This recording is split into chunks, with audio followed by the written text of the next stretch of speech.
దూరం నుంచి నాగాలాండ్, మణిపూర్ నుంచి వచ్చి చదువుకోవడం వరకు ఒక హౌస్ ఒకటి తీసుకున్నాం. అది యాక్చువల్లీ ఈరోజు ఓపెనింగ్. సో నేను చెప్పాను మా బ్రదర్తో, ఈరోజు కుదరదని, ఎందుకంటే నేను ఆల్రెడీ మాటిచ్చాను, నేను యానం వెళ్ళాలన్నా. సో నా కోసం మళ్ళీ ఆ మీటింగ్ని క్యాన్సిల్ చేయవలసి వచ్చింది. సో అదో రెండోది. మూడోది భారీ వర్షాలు అన్నారు ఏమండి. సో నేను కాక మొన్న నేను ఎలా వస్తాను అనుకున్నా. సో ఏదైనప్పటికీ దేవుని యొక్క మహాకృపను బట్టి మరి దేవుడు నన్ను ఇక్కడ నడిపించినందుకు నేను ఎంతో సంతోషిస్తున్నాను. మరి మీరు చూపించిన ప్రేమను బట్టి నేను వందనాలు చెల్లిస్తున్నాను. చక్కని ఆత్మీయమైన కుటుంబాన్ని దేవుడు మాకు అనుగ్రహించాడు. అందుని బట్టి నేను దేవుడిని స్తుతిస్తున్నాను. సో నేనంటే కియా కలపలేదు, దేవుడు కలిపాడు. గట్టిగా చప్పట్లు కొడతారు అందరూ.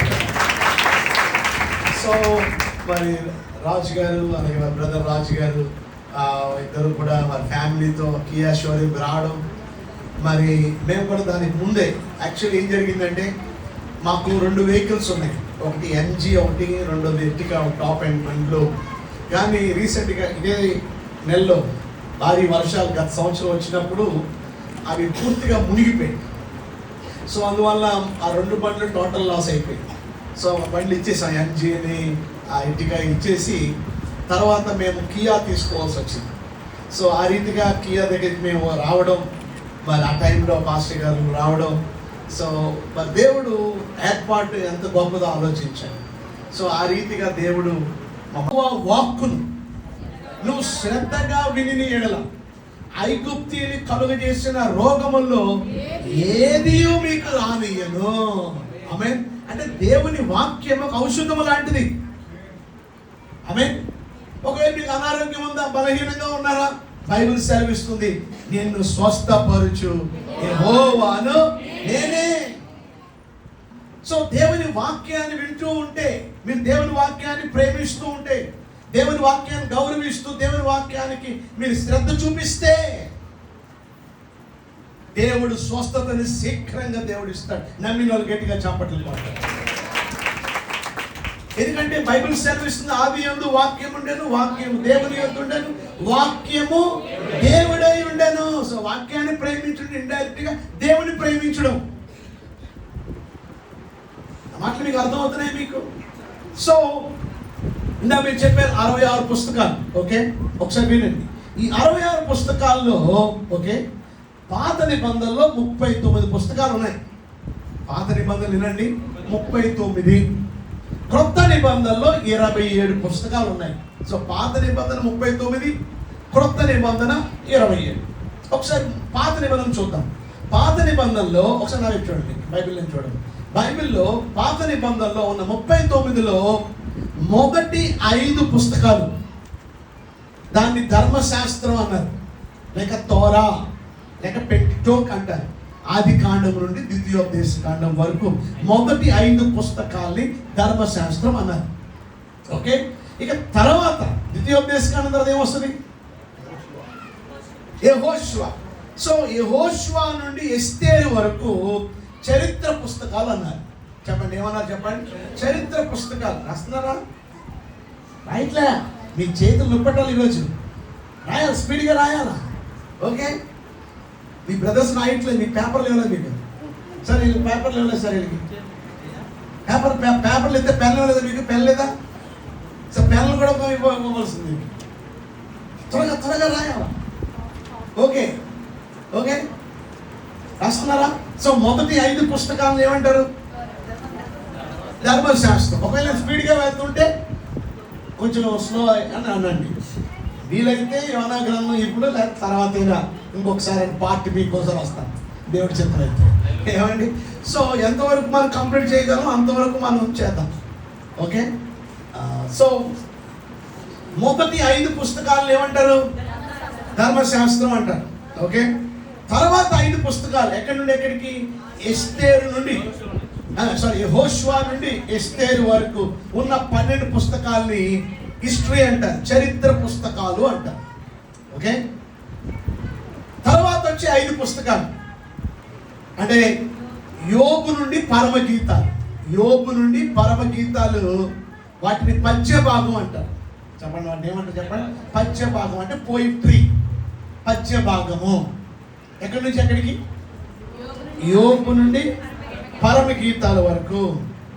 ఓకే, ఇక తర్వాత ఎన్ని ఉన్నాయి? ఇంకెన్ని మిగిలాయి? 17 పుస్తకాలు మిగిలాయి. ఓకేనా?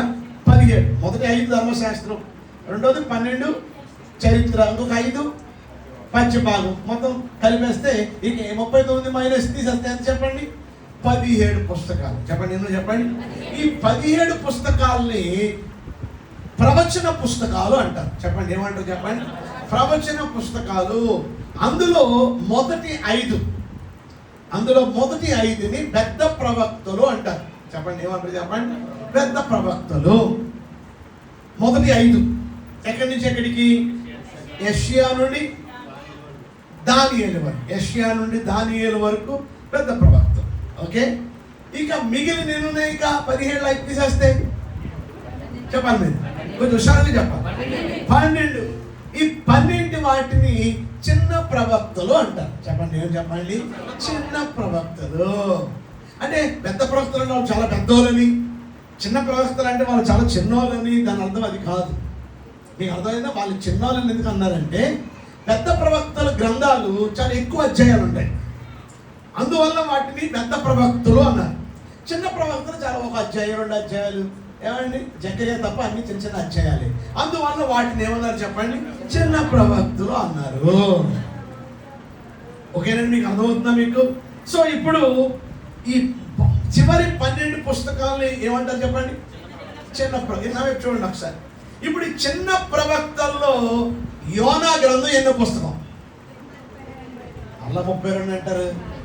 ఈ చిన్న ప్రవక్తల్లో యోనా గ్రంథం ఎన్నో పుస్తకం? చెప్పాలా? 5వ పుస్తకం. బాగా చెప్పారు. ఓకే, మొత్తం బైబిల్లో 32, కానీ చిన్న ప్రవక్తల్లో మాత్రం ఇది 5వ పుస్తకము. ఓకేనండి. సో ఇంతవరకు మనం కొద్దిగా మనము తెలుసుకున్నాం. ఆమేన్. సో మనం గమనిస్తే చూడండి, మొదటి అధ్యాయం యోనా గ్రంథం తెరవండి అందరూ. యోనా గ్రంథం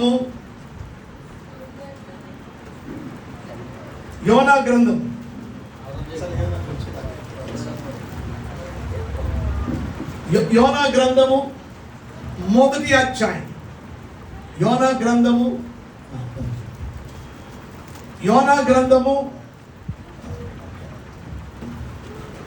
మొదటి అధ్యాయం. ఓకే, యెహోవా వాక్కు అమిత్తయి కుమారుడైన యోనాకు ప్రత్యక్షమై ఇలాగు సెలవిచ్చెను. ఇక్కడ మనం గమనిస్తే ఇక్కడ యోనా అనే ప్రవక్త ఇక్కడ మనకు కనపడుతున్నాడు. చెప్పండి, ఎవరు చెప్పండి?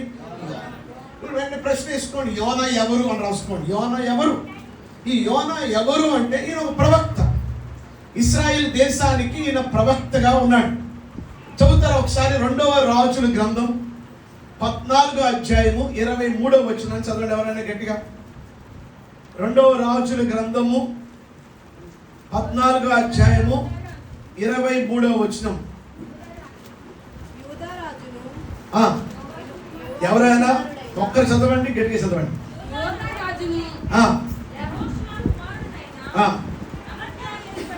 చూడండి 25కి వచ్చేయండి. 25.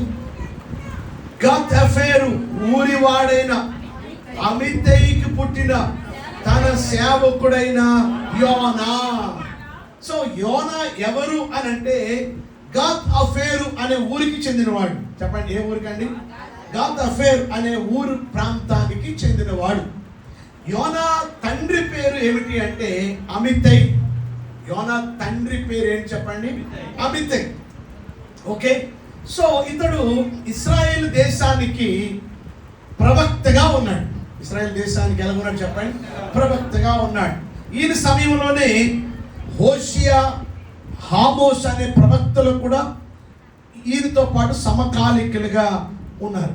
ఓకే, సో హోషియా, మరి అలాగే ప్రత్యేకంగా ఆమోసు, వీరందరూ కూడా ప్రత్యేకంగా యోనాతో సమకాలిక అదే టైంలో వారు ఉన్నారు. ఓకే, యోనా అంటే అర్థము పావురము. యోనా అంటే అర్థం ఏం చెప్పండి? పావురము. అమితై అంటే అర్థం ఏంటంటే సత్యము. అమితై అంటే ఏం చెప్పండి?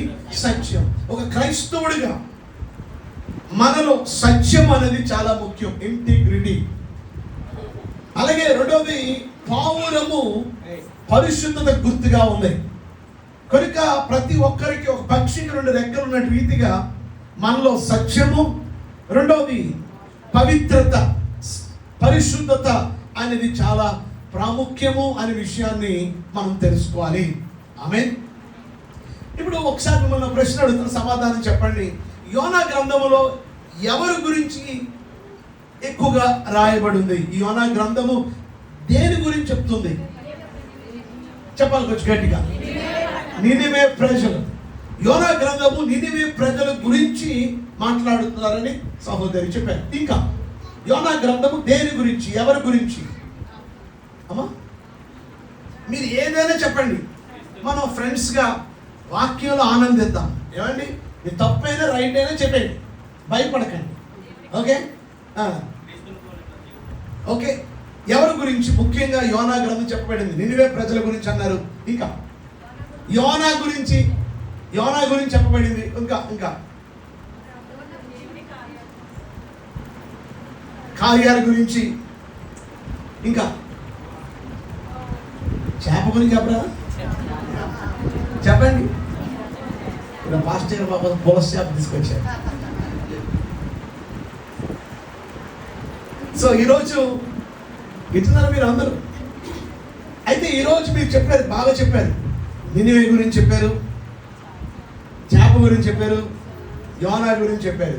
కానీ ఒక మాట మీరు చెప్తాను, జాగ్రత్తగా వినండి. యోనా గ్రంథము నినివే గురించి కాదు. యోనా గ్రంథము యోనా గురించి కాదు. యోనా గ్రంథము తర్షీషు గురించి కాదు. యోనా గ్రంథము చేప గురించి కాదు. యోనా గ్రంథము దేవుడి గురించి. గట్టిగా చెప్పండి. ఎవరి గురించి చెప్పండి? ఎవరి గురించి చెప్పండి?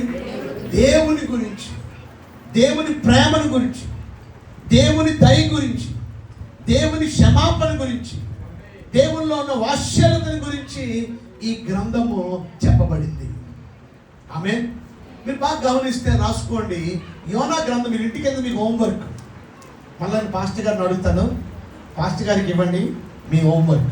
వారు నాకు ఇస్తారు. ఓకే. యోనా గ్రంథాన్ని ఇంటికి చదవండి. చదువుతారా? యోనా గ్రంథంలో యోనా అనే పదము ఎన్నిసార్లు ఉంది? రాసుకోండి క్వశ్చన్. యోనా అనే పదము ఎన్నిసార్లు ఉంది? అది మీరు లెక్కెట్టి చెప్పాలి. ఈరోజు సెలవే కదా, చెప్పండి. మీరు చక్కగా మధ్యాహ్నం సాయంత్రం ఇంటికి వచ్చే లోపల మీరు హోంవర్క్ చేసేయండి. ఓకే. యోనా గ్రంథంలో మీరు గమనిస్తే ఆన్సర్ నేను చెప్పేస్తే మీరు వెళ్తారు కదా. ఓకే సరే, దగ్గర నేను చెప్తాను. ఓకే, 21 సార్లు ఉంది యోనా గురించి. యోనా గ్రంథంలో ఎన్నిసార్లు ఉంది? 21 times, 21 సార్లు ఉంది. అది కరెక్ట్ రాంగ్ చూసుకోండి. ఓకే, మీరు తర్వాత చెప్పాలి. రెండోది చేప. యోనా అంటే చేప అండి, మాకు ఏం తెలుసు అండి, చిన్నపిల్లలు కాదు ఇప్పుడు చెప్తారండి, ఇది సండే స్కూల్లో మేము విన్నామని అంటారు మీరు. కానీ ఇది సండే స్కూల్ కాదు ఇది. చేప గురించి యోనా గ్రంథంలో 4 సార్లు ఉంది. చెప్పండి, ఎన్నిసార్లు ఉంది చెప్పండి? యోనా గురించి 21 సార్లు, చేప గురించి 4 సార్లు. సహోదరు చెప్పారు. నినివే గురించి 10 సార్లు ఉంది. నినివే అనే మాట 10 సార్లు ఉంది. ఓకే. తార్షిష్ అన్నారు. తర్షీష్ గురించి 4 సార్లు ఉంది. చెప్పండి, ఎన్నిసార్లు ఉందండి? అయితే దేవుడు అనే పదం, దేవా లేక దేవుడు అనే మాట 39 సార్లు ఉంది. చెప్పండి, ఎన్నిసార్లు ఉంది చెప్పండి? 39 సార్లు. అంటే దీన్ని బట్టి మనకి ఏం అర్థమవుతుందంటే, గాడ్స్ లవ్, దేవుని ప్రేమ ఎంత అద్భుతమైందో, ఎంత గొప్పదో ఈ యోనా గ్రంథం చదివితే మనకు అర్థమవుతుంది. అలాగే గాడ్స్ ఫర్గివ్నెస్, ఆయనలో ఉన్న క్షమాపణ గుణం, దేవుళ్ళో ఉన్న క్షమాపణ గురించి, దేవుళ్ళో ఉన్న ఓర్పు, ఆయనలో ఉన్న పేషెన్స్, గురించి మనము ఈ గ్రంథంలో మనం చదవగలం. ఆమేన్. కనుక దేవుని వాక్యాన్ని మీరు ఖాళీగా ఉన్నప్పుడు అలా నిదానంగా ఓ పెన్ను కాగితం పెట్టుకుని ఇలాంటి పుస్తకాలు చదివేటప్పుడు యోనా గురించి ఎన్నిసార్లు ఉందో లెక్కెట్టడం, ఏమండి ఇందులో ముఖ్యమైన విషయాలు ఏంటో రాసుకోవడం, అలా బైబిల్ స్టడీ చేయాలి. బైబిల్ సెలవిస్తుంది, యెహోవా ధర్మశాస్త్రమునందు ఆనందించుచు దివారాత్రము దాన్ని ధ్యానించువాడు ధన్యుడు. ధన్యుడు అనగా ఆశీర్వదింపబడిన వాడు. Blessed man. ఎవరు? ఆయన వాక్యములో ఆనందించేవాడు. మరి ఎంతమంది దేవుని వాక్యంలో ఆనందిస్తున్నారు చెప్పండి? ఈ మధ్య ఫోన్తోనే, ఆ ఫోన్లో వచ్చే టిక్ టాక్లు, ఫేస్బుక్లు, రీల్స్, చెప్పండి, గంటలు గంటలు పడుకుని తొందరగా పనులు చేసేసుకోవడం. కొంతమంది పొయ్యి దగ్గర కూడా ఆ పొయ్యి అక్కడ కందిపప్పు మారిపోతుందో ఏంటో కూడా తెలియదు, ఈ రీల్సే. బహుశా కుక్కలు కూడా వెళ్ళిపోతుంది. సో ఈరోజు నేను మీద చెప్పేది ఏంటంటే, వాటి వల్ల మీకు ఉపయోగం లేదు. రీల్స్ చూసినట్టు ధన్యుడు ఉందా బైబిల్లో? ఫోన్ చూసినట్టు ధన్యుడు ఉందా? లేదు. బైబిల్ సెలవిస్తుంది ఆయన వాక్యాన్ని. అయ్యో వాక్యం చెప్పారు యోనా గ్రంథం. ఇప్పుడు సాయంత్రం మీటింగ్ లోపల మీరు ఏం చేయాలా? ఇంటికి వెళ్ళి మళ్ళీ మీరు ఏం చేయాలి? మీరు స్టడీ చేయాలి, మీరు నెమరేయాలా. అప్పుడు దేవుడు పైనుండి చూసి, నా బిడ్డ చూడు నాలో ఆనందిస్తుంది, నా వాక్యంలో ఆనందిస్తుందని దేవుడు తప్పక ఆయన మిండైన దీవెనలు, ఆశీర్వాదాలు మన మీద ఆయన కుమ్మరిస్తాడు. ఆమేన్. ఆమేన్. సో ఇక్కడ మనం గమనిస్తే యోనా గ్రంథము ఎవరి గురించి ఇప్పుడు చెప్పండి. ఇప్పుడు మీరు అర్థమైపోయింది మీకు. ఇక్కడ యోనా గురించి కాదని చెప్పండి, చేప గురించి కాదు. ఎవరి గురించి? దేవుడి గురించి. సో యోనా గ్రంథాన్ని చదివేటప్పుడు మీరు ఎలా చదవాలంటే, దేవుడు ఏమై ఉన్నాడో ఆ దృక్పథంతో, దేవుడిలో ఉన్న వాత్సల్యత, ఆయనలో ఉన్న ప్రేమ ఎంత గొప్పదో. అరే యోనా పట్ల దేవుడు అలా చూపించాడు, అలాగే నా పట్ల దేవుడు చూపించాడు కదా అని ఆ దృక్పథంతో దేవుని వాక్యాన్ని మనము చదవాలి. ఏమండి? ఇంతవరకు అర్థమైన వాళ్ళందరూ గట్టిగా చాపట్లు పోవాలి. ఇందాక మీకు చెప్పాను, యోనా గ్రంథము ఎన్ని అధ్యాయాలు? 4 అధ్యాయాలు. దీన్ని రెండుగా విభాగిస్తే డివైడ్ చేస్తే, మొదటి 2 అధ్యాయాల్ని దేవుడిచ్చిన మొదటి ఆజ్ఞ గురించి చెప్పబడింది. మొదటి 2 అధ్యాయాలు. ఓకే. మిగతా 2 అధ్యాయాలు, 3, 4 అధ్యాయాలు దేవుడిచ్చిన 2వ ఆజ్ఞ. అయిపోయింది యోనా గ్రంథం. సో యోనా గ్రంథం 2 పార్ట్లుగా విడదీస్తే, మొదటి 2 అధ్యాయాలు మొదటి ఆజ్ఞ, 3, 4 అధ్యాయాలు దేవుడిచ్చిన మరలా యోనాకి 2వ ఆజ్ఞ. ఓకే. ఇప్పుడు ఇందాక మీకు చెప్పాను, ఎన్ని అధ్యాయాలు ఉన్నాయి? 4 అధ్యాయాలు. చెప్పండి, ఎన్ని ఉన్నాయి చెప్పాలి, అందరూ చెప్పాలి గట్టిగా. ఈ మూలలు చెప్పట్లా. ఎన్ని అధ్యాయాలండి? 4 చెప్పమంటారా ఆపేయమంటారా? మరి మీరు కొంచెం హుషారుగా వినాలి మరి మీరు. ఓకే. ఎన్ని అధ్యాయాలు చెప్పండి? 4 అధ్యాయాలు. ఈ 4 అధ్యాయాలకి నేను 4 ఆరులు చెప్తాను, 4 ఆరులు పెడతాను. ఎన్ని ఆరులు? 4 ఆరులు. అంటే ఏబిసిడీలు ఉంటాయి కదా, ABCDEF ఉంటాయి కదా, అందులో 6 అక్షరంతో 4 ఆరులు చెప్తాను. మొదటి అధ్యాయం మొదటి 6 రెసిగ్నేషన్. రాసుకోండి, చెప్పండి. రెసిగ్నేషన్ అంటే రాజీనామా చేయడం. యోనా గారు సేవకి రాజీనామా చేసేసాడు. నేను సేవ చేయను బాబు, నీ మాట నేను విన్న బాబు, నువ్వేదో ఊరు వెళ్ళమంటున్నా, నేను ఆ ఊరు వెళ్ళను బాబు, నేను నీ మాట విన్ను, అసలు ఈ సేవకే, ఈ పరిచర్యకే, ఈ ప్రవక్త ఉద్యోగానికి నేను రిజైన్ ఇచ్చేస్తున్నాను అని రెసిగ్నేషన్ ఇచ్చేసాడు. ఇది మొదటి 6. సో మీరు యోనా గ్రంథం మొదటి అధ్యాయంలో ఏముందని నేను చెప్పాలి? రెసిగ్నేషన్, రాజీనామా చేసేసాడు. ఇది మొదటి 6. 2వ అధ్యాయంలోకి రాగానే 2వ 6 రిపెంటెన్స్. 2వ 6 ఏం చెప్పండి? రిపెంటెన్స్. రెసిగ్నేషన్ ఇచ్చాడు, మళ్ళా మారు మనసు పొందాడు, మళ్ళా మనసు మార్చుకున్నాడు. ఇది 2వ 6. చెప్పండి, ఇది ఎన్నో 6? ఇది 2వ 6. 2వ 6 ఏంటి చెప్పండి? రిపెంటెన్స్ అంటే మారు మనస్సు, పశ్చాత్తాపడ్డాడు, మనసు మార్చుకున్నాడు.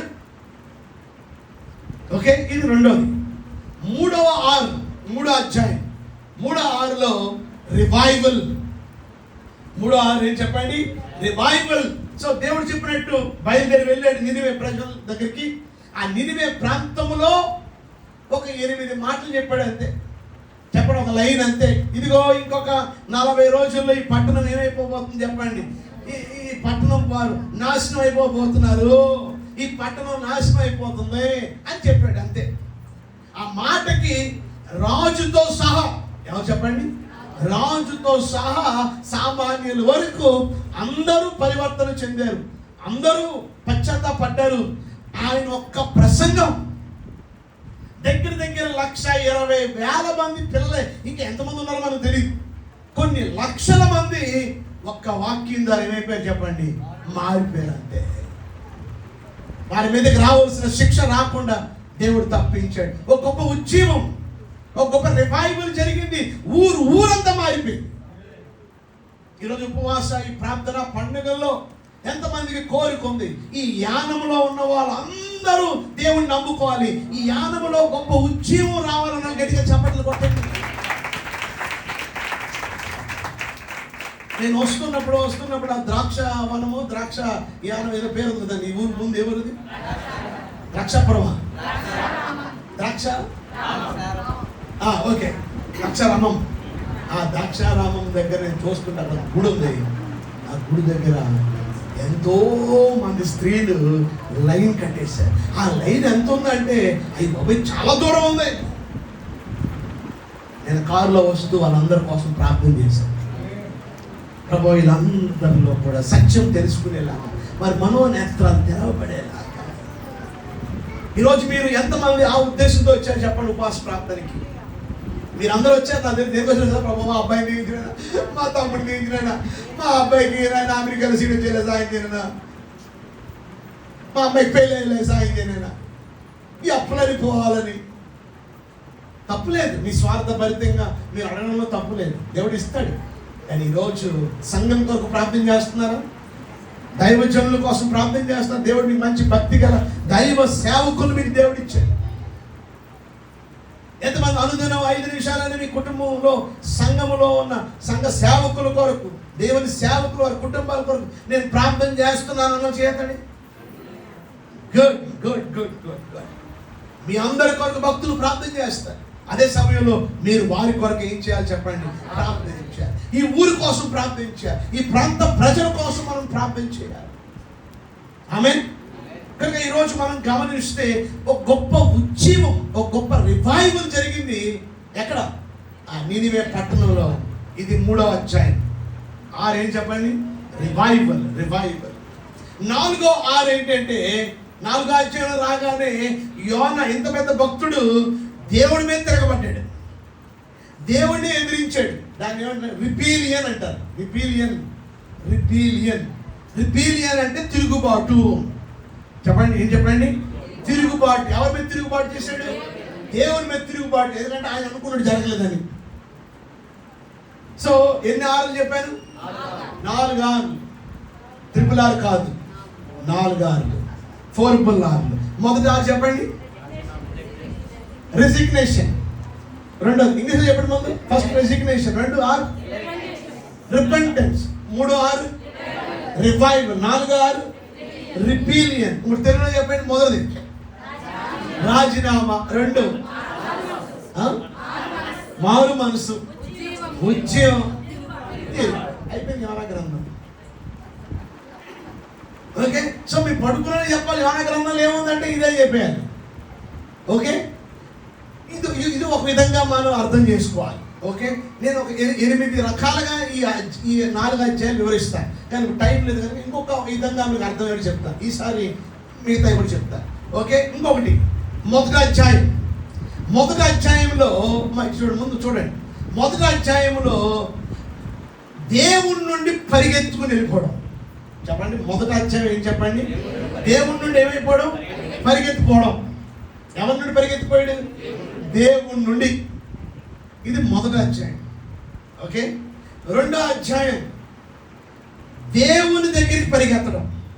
మొదటి అధ్యాయంలో దేవుడి నుండి పరిగెత్తేశాడు. 2వ అధ్యాయంలో రాగానే చెప్పండి దేవుని దగ్గరికి పరిగెత్తాడు. చెప్పాలి ఎక్కడికండి? దేవుని దగ్గరికి పరిగెత్తాడు. 3వ అధ్యాయంలోకి రాగానే దేవునితో పరిగెత్తాడు. చెప్పండి, ఎవరితో పరిగెత్తాడు చెప్పండి? అంటే ఒక్కడే నివేద వాక్యం చెప్పలా, దేవునితో పాటు ప్రకటించాడు. గొప్ప ఉద్యోగం జరిగింది. ఓకే, 4వ అధ్యాయంలో రాగానే దేవునికి పైగా పరిగెత్తాడు. దేవుని వెనకాల పరిగెత్తే బాగానే ఉంటుంది. దేవుని పైగా అంటే దేవుడి మీద తిరుగుబాటు, దేవుడి పైగా పరిగెత్తాడు. ఏమన్నా అర్థమవుతుందా మీకు? ఒకటి, running away from God, running towards God, running with God, running behind God. ఓకేనండి? 4 తెలుగులో చెప్పేసుకున్నాం. ఒకటి ఏంటి చెప్పండి? దేవుడి నుండి పారిపోయాడు, దేవుడి దగ్గర పరిగెత్తేశాడు. పరిగెత్తచ్చా? ఓకే, తెలుసు, తిరిగి పరిగెత్తాడు.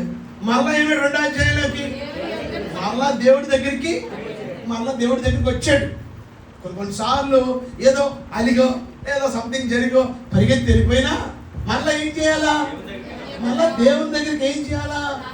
మళ్ళా వస్తే ఏమని అనుకుంటారేమో, మళ్ళా వస్తే మనం చిన్నదం చూస్తారేమో అలా భయపడదు. దేవుడి ప్రేమ ఎప్పుడు చెప్పండి? తప్పైన కుమారుల్లో వింటున్నారు మీరు అందరూ? తప్పైన కుమారుల్లో తండ్రిని విడిచిపెట్టి వెళ్ళిపోయాడు. ఎవరు?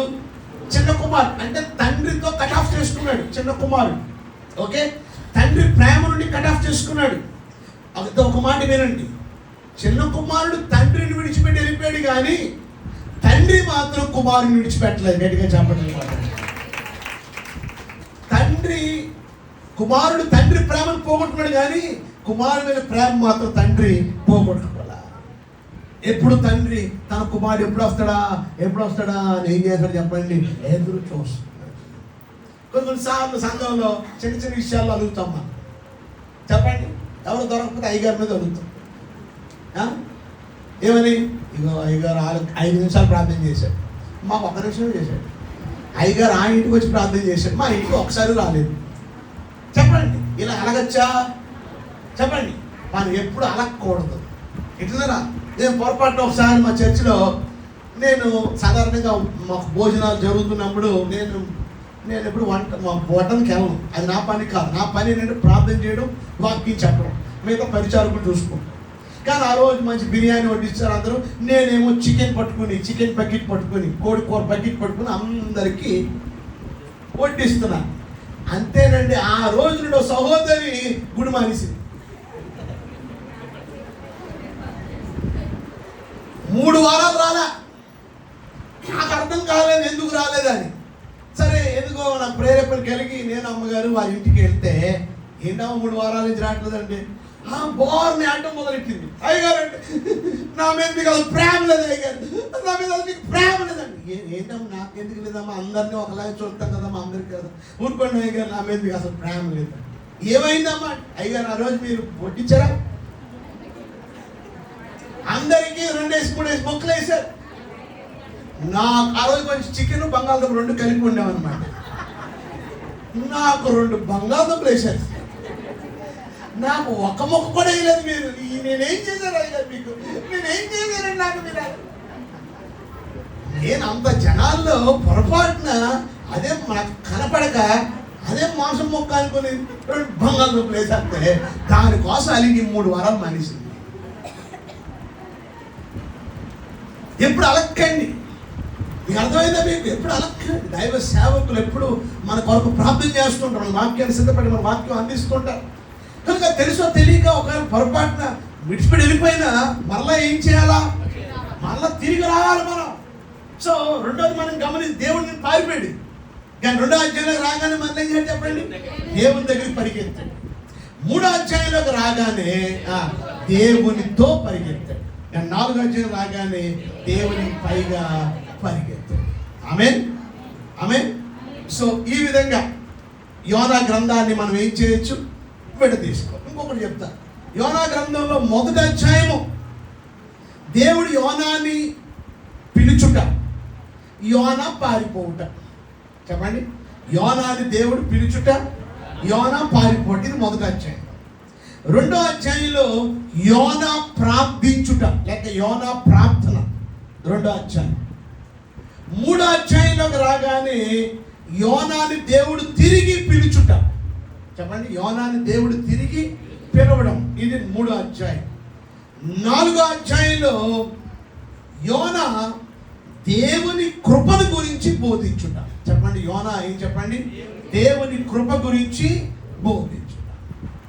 ఓకే, సో ఇలాగ మనము ఈ 4 అధ్యాయాలు మనకి గుర్తుండేలాగా మనము దాన్ని మనం ఒక పేరు పెట్టుకోవాలి. సో మీరు చదువుకుని ఈ అధ్యాయానికి ఏ పేరు పెడితే బాగుంటుందని ప్రార్థనాపూర్వకంగా ఆ పేరు పెట్టుకుని ఆ పేరుతో అధ్యాయంలో ఏమున్నదో అనేది మీకు అర్థమైపోవాలి. ఇంతవరకు అర్థమైందండి? అర్థమయ్యే గట్టిగా చప్పట్లు కొట్టండి. ఓకే, నాకున్న సమయంలో ఎంతవరకు నేను చెప్పగలను అంతవరకు చెప్పడానికి ప్రయత్నిస్తున్నాను. ఓకే, మరి మీరు వింటారా? ఓకే, మీకు ఇచ్చిన హోంవర్క్ ఏంటి? యోనా గ్రంథంలో యోనా ఎన్నిసార్లు ఉంది? ఎన్నిసార్లు రాయబడి ఉంది? చేప ఎన్నిసార్లు? నినివే పట్టణం గురించి ఎన్నిసార్లు? తర్షీషు గురించి ఎన్నిసార్లు? దేవుడి గురించి ఎన్నిసార్లు? మీరు అయ్యగారికి ఇవ్వండి, అయ్యగారు నాకు పంపిస్తారు.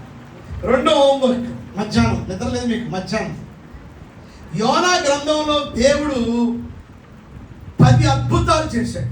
చెప్పండి, ఎన్ని అద్భుతాలు చెప్పండి? 10 అద్భుతాలు ఉన్నాయి ఎందులో? యోనా గ్రంథంలో. ఆ 10 అద్భుతాలు ఏమిటో మీరు చదివి రాయాలి. ఏమని? 10 అద్భుతాలు ఏమిటో మీరు రాయండి. అందుకని గూగుల్లోకి వెళ్ళి 10 మిరకల్స్ అని కొట్టికండి. ఓకే, సో మనకి ఇప్పుడు టెక్నాలజీ పెరిగిపోయింది. ఏఐ అని, ఏమైనా చాట్ జీపీటీ అని ఏదైనా వచ్చేస్తుంది. కానీ అలా చేయకండి, మీరు చదవండి. ఈ 4 అధ్యాయాలు చదవండి. ఈ 4 అధ్యాయాలు చదివి అప్పుడు మీరు ఏం చేయాలంటే ఎన్ని అద్భుతాలు ఉన్నాయి మీకు ఆన్సర్ చెప్పేసారు. ఎన్ని అద్భుతాలు? 10. ఆ 10 అద్భుతాలు ఏమిటో మీరు ఏం చేయాలి చెప్పండి, రాయి. మొదటి అద్భుతం 1వ అధ్యాయం 4వ వచనంలో ఉంది. 1వ అధ్యాయము 4వ వచనంలో యెహోవా సముద్రం మీద పెద్ద గాలి పుట్టించడం. చెప్పండి, సముద్రం మీద ఏం చేయాలి చెప్పండి? పెద్ద. మీరేం రాయాలి? 1వ అధ్యాయం 4వ వచనం అని రాసి డాష్ యెహోవా సముద్రం మీద పెద్ద గాలి పుట్టి. అది అద్భుతం. ఇంకా అన్నీ చెప్పేస్తాను అనుకోకండి. ఓకే, ఇప్పుడు 2, 3, 4, 10 మీరు చదవండి. చదివి 2వది 1వ అధ్యాయం డాష్ అని రాసి ఆ అద్భుతం ఏంటో రాయాలి.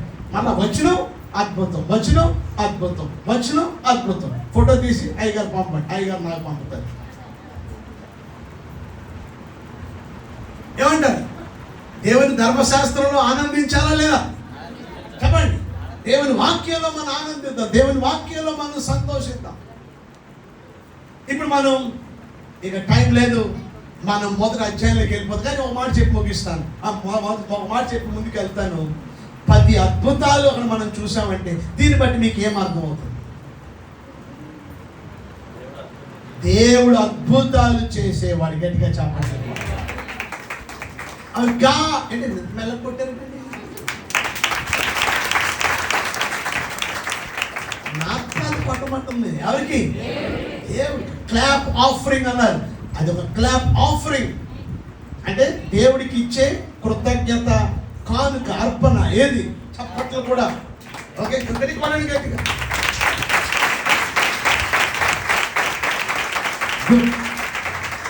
సో ఈరోజు మొట్టమొదటిగా మనం గమనిస్తే మన దేవుడు ఆశ్చర్యకరుడు, మన దేవుడు అద్భుతాలు చేసే దేవుడు.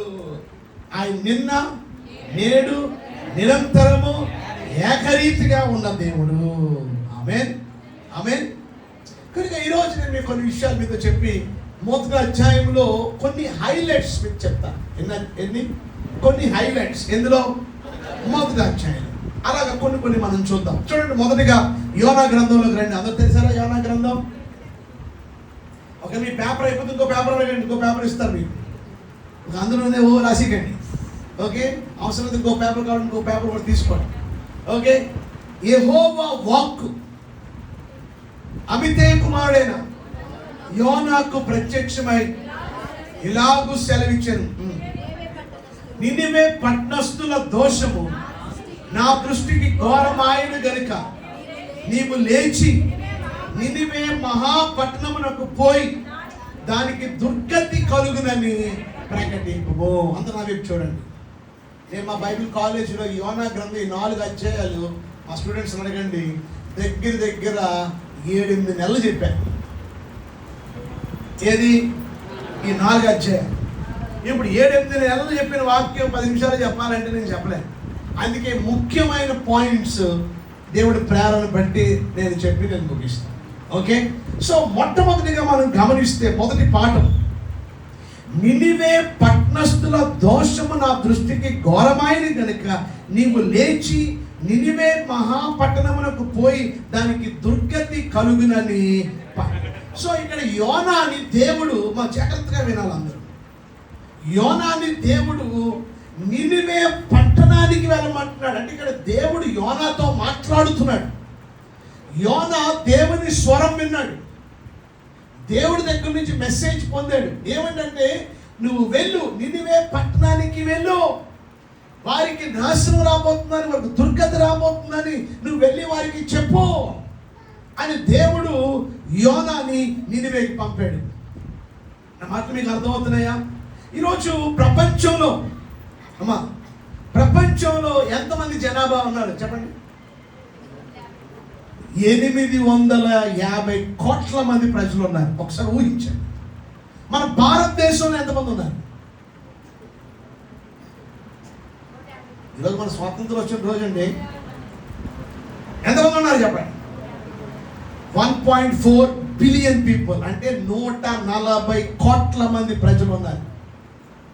మన India Guinness book of world రికార్డ్స్లోకి ఎక్కింది. ఎందులో మీకు తెలుసా? జనాభాలో. లాస్ట్ ఇయర్ మనం చైనాని క్రాస్ చేసాం, చైనాని దాటి వెళ్ళిపోయాం మనం. ఇప్పుడు మనమే నంబర్ 1 ఎందులో? జనాభాలో. సో 140 కోట్ల మంది ప్రజలు ఉన్నారు మన భారతదేశంలో. మన యానంలో ఎంత ఉందో నాకు తెలియదు. ప్రపంచంలో 850 కోట్ల మంది ఉన్నారు. కానీ ఒక మాట చెప్తాను వినండి, దేవుడి దృష్టిలో ఈ 850 కోట్ల మంది ప్రజల్ని దేవుడు 2 రకాలుగా చూస్తున్నాడు అంతే. దేవుడి దృష్టిలో ఈ 850 కోట్ల మంది 2 రకాల ప్రజలు. మా జాగ్రత్తగా వినాలి. మొదటి రకం ఎవరంటే దేవునికి చెందినవారు. మొదటి రకం ఎవరు చెప్పండి? దేవునికి చెందినవారు. రెండో రకం ప్రజలు ఎవరంటే దేవునికి చెందనివారు. చెప్పండి, దేవునికి చెందినవారు, దేవునికి చెందనివారు. ఈ 850 కోట్ల మందిలో ప్రజలు దేవుని దృష్టిలో ఎంతమంది? ఇద్దరే. ఆ పాయింట్ రాసుకో, ఇద్దరే. అందులో ఒకరెవరు చెప్పండి? దేవునికి చెందినవారు, దేవునికి చెంది. ఇప్పుడు ఈ యోనా గ్రంథంలో దేవునికి చెందినవాడు ఎవరు? దేవుడికి చెందినవాడు ఎవరండి? యోనా. చెప్పండి, దేవునికి చెందినవాడు ఎవరు? యోనా. దేవునికి చెందినవాడు ఎవరు? నినివే ప్రజలు. దేవునికి చెందిన వారు ఎవరు చెప్పండి? నినివే ప్రజలు. దేవునికి చెందిన వారు ఎవరు? ఒకటే గుర్తుపెట్టుకోండి, దేవుడికి చెందిన వారికి దేవుడిచ్చే ఆజ్ఞ ఏంటంటే దేవుడికి చెందిన వారు దేవుని చెందని వారికి సువార్తను చెప్పాలి. హల్లెలూయా చెప్పండి. దేవుడికి చెందిన వారు దేవునికి చెందిన వారికి ఏం చేయాలా? దేవుని గురించి చెప్పాలి. ఈరోజు యోనా దేవునికి చెందినవాడు. సో దేవుడు తన చెందిన వాడిని చెందిన వాడి దగ్గరికి పంపిస్తున్నాడు. ఇక కూర్చున్న వారిని మనం అడుగుతున్నాను ప్రశ్న, నేను దేవునికి చెందిన వాడిని అనవచ్చు చేతండి. మీరందరూ దేవుడికి చెందిన వారే? అయ్యి బాబోయ్, మరి మీరు దేవుడికి చెందిన వారైతే ఎంతమంది మీరు ఇక్కడ ఉన్నవారు దేవునికి చెందిన వారికి దేవుడి గురించి చెప్తున్నారు? ఇప్పుడు చేతులు ఎత్తండి. ఇప్పుడు చేతులు తగ్గిపోయింది. ఇది మీరు సీరియస్గా తీసుకోవాలి. ఈరోజు మనం దేవుడికి చెందినవారు. దేవుడు మనల్ని పిలుచుకున్నాడు. దేవుడు అన్ని కుటుంబం వాళ్ళ నుండి దేవుడు రక్షించుకున్నాడు. దేవుడు మనకి స్వాతంత్రాన్ని ఇచ్చాడు, ఇండిపెండెన్స్ ఇచ్చాడు. దేవుడు మరి పాప దాస్యంలో ఉన్న మనలను, సైతాన్ని కాడి కింద ఉన్న మనలను దేవుడు విడిపించాడు.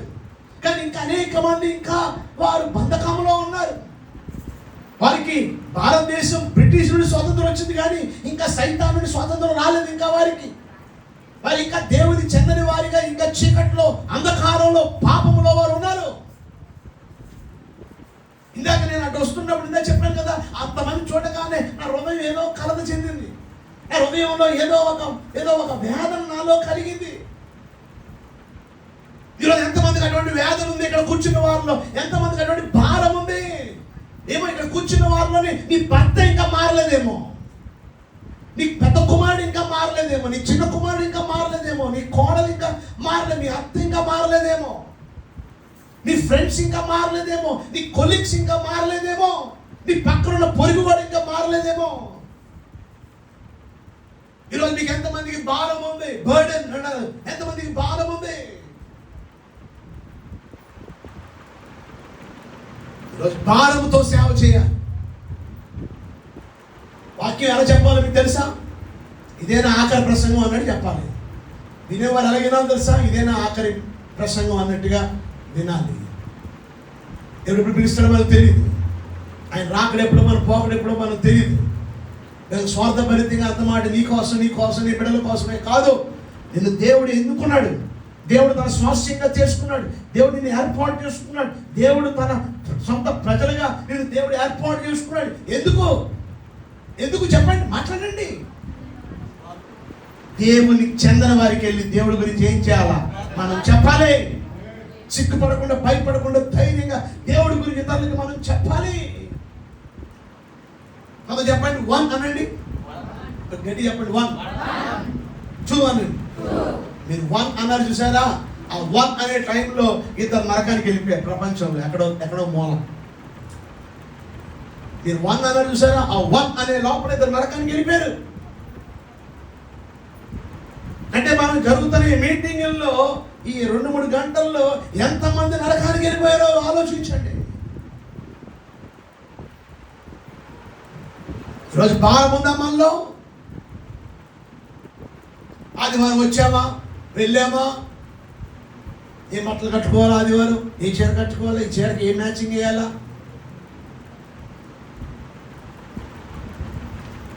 తప్పలేదు. రెడీ అవ్వడంలో తప్పలేదు, సిద్ధపడడంలో తప్పలేదు. కానీ మన నరాల్లో కూడా మనలో భారం ఉండాలి. ఏంటి అంటే ఆత్మల రక్షణ కోసం. ఇంకా పెద్ద మందిరం కట్టాలి, ఇంకా అనేక సెషన్స్ మనం చేయాలి, ఇంకా పెద్ద స్థలం కొనాలి, ఇంకా పరిచయం ముమ్మరంగా సాగాలి. అలా జరగాలి అంటే ప్రతి ఒక్కొక్కరిలో కూడా భారము కలిగి ఉండాలి. ఆమేన్, ఆమేన్. 1 అధ్యాయం 3 వచనం చదువుదాం. మళ్ళా యెహోవా వాక్కు అమిత ఎక్కువ. నేను చదువుతాను, మిమ్మల్ని చదువునప్పుడు చదవమన్నట్టు చదవండి. యోనాకు ప్రత్యక్షమై ఇలాగ సెలవిచ్చాను, నినివే పట్టణస్థుల దోషము నా దృష్టికి ఘోరమైన కనుక నువ్వు లేచి నినివే మహాపట్టణమునకు పోయి దానికి దుర్గతి కలుగునని ప్రకటింపుము. అయితే యెహోవా సన్నిధిలో నుండి తర్షీషు పట్టణమునకు పారిపోవాలని యోనా యొప్పేకు పోయి తర్షీషునకు ఒక ఓడను చూచి ప్రయాణమునకు కేవించి యెహోవా సన్నిధిలో నిలవక ఓడవారితో కూడా తర్షీషునకు పోవుటకు ఓడ ఎక్కెను. ఇందులో చాలా విషయాలు ఉన్నాయి, కానీ ముఖ్యమైనది 2వ పాఠం మీద చెప్పాలనుకుంటున్నాను. ఎప్పుడు కూడా 2వ పాఠం రాసుకోండి. దేవుడు అనుకున్నది జరుగుతుంది, కానీ నువ్వు అనుకున్నది జరగదు. చెప్పండి, దేవుడు అనుకున్నది జరుగుతుంది, కానీ నువ్వు అనుకున్నది జరగదు. అందులో ఇంకో పాయింట్ రాసుకోండి. అదేంటంటే దేవుడు ఎప్పుడు నీకు ఇష్టమైంది చెప్పడు, ఆయనకి ఇష్టమైనదే చెప్తాడు. అది మనం చెయ్యాలి. అలా రాసుకోండి. దేవుడు ఎప్పుడు కూడా నీకు ఇష్టమైంది చెప్పడు, ఆయనకి ఇష్టమైంది మనం చేయాలి. దేవుడికి ఇష్టం ఏంటి? యోనాని ఎక్కడికి వెళ్ళాలని? నినివేకి వెళ్ళాలని. కానీ యోనాకు అది ఇష్టం లేదు. అందుకే ఎక్కడికి పోతున్నాడు? తార్షీషు పోతున్నాడు. ఎప్పుడు కూడా గుర్తుపెట్టుకోండి, దేవుడు ఎప్పుడు కూడా నీకు ఇష్టమైంది చెప్పడు, ఆయన ఇష్టాన్ని మనం చేయాలి. రాసుకోండి 2వ పాయింట్, ఆయనకి ఇష్టమైంది మనము చేయాలి. ఓకేనా? అర్థమవుతుందా మీకు? ఉదాహరణ మీకు చెప్తాను, మీకు అర్థమైనట్టు చెప్తాను. చూడండి, దానియేలు. చెప్పండి, ఎవరు చెప్పండి? దానియేలు సింహాల గుహలోకి వెళ్ళడం ఆయనకి ఇష్టమా? ఏమండి కొంచెం చెప్పండి. కానీ ఎవరి ఇష్టం? అది దేవుడి ఇష్టం. కనుక దేవుడి ఇష్టాన్ని నెరవేర్చడం లేదా? దేవుడి ఇష్టాన్ని చేశాడు. అవసరమైతే చనిపోవడానికైనా సిద్ధపడ్డాడు. ఎవరు చెప్పండి? దానియేలు. దానియేలు సింహాల గుహలోకి వెళ్ళినప్పుడు ఆయన వయసు ఎంత ఉంటుంది చెప్పండి. సుమారు ఆయన వయసు ఎంత ఉండొచ్చు? దానియేలు సింహాల గుహలోకి వెళ్ళినప్పుడు ఆయన వయసు ఎంత ఉండొచ్చు చెప్పండి. 20 ఆయన వయసు సుమారు గెస్ట్ ఏం ఏదో నెంబర్ చెప్పండి. 25, 30, 30, 36, 20, 14, 40. దానియేలు సింహాల గుహలోకి వెళ్ళినప్పుడు ఆయన వయసు దగ్గర 80 సంవత్సరాలు. చెప్పండి, ఎన్ని సంవత్సరం? 80.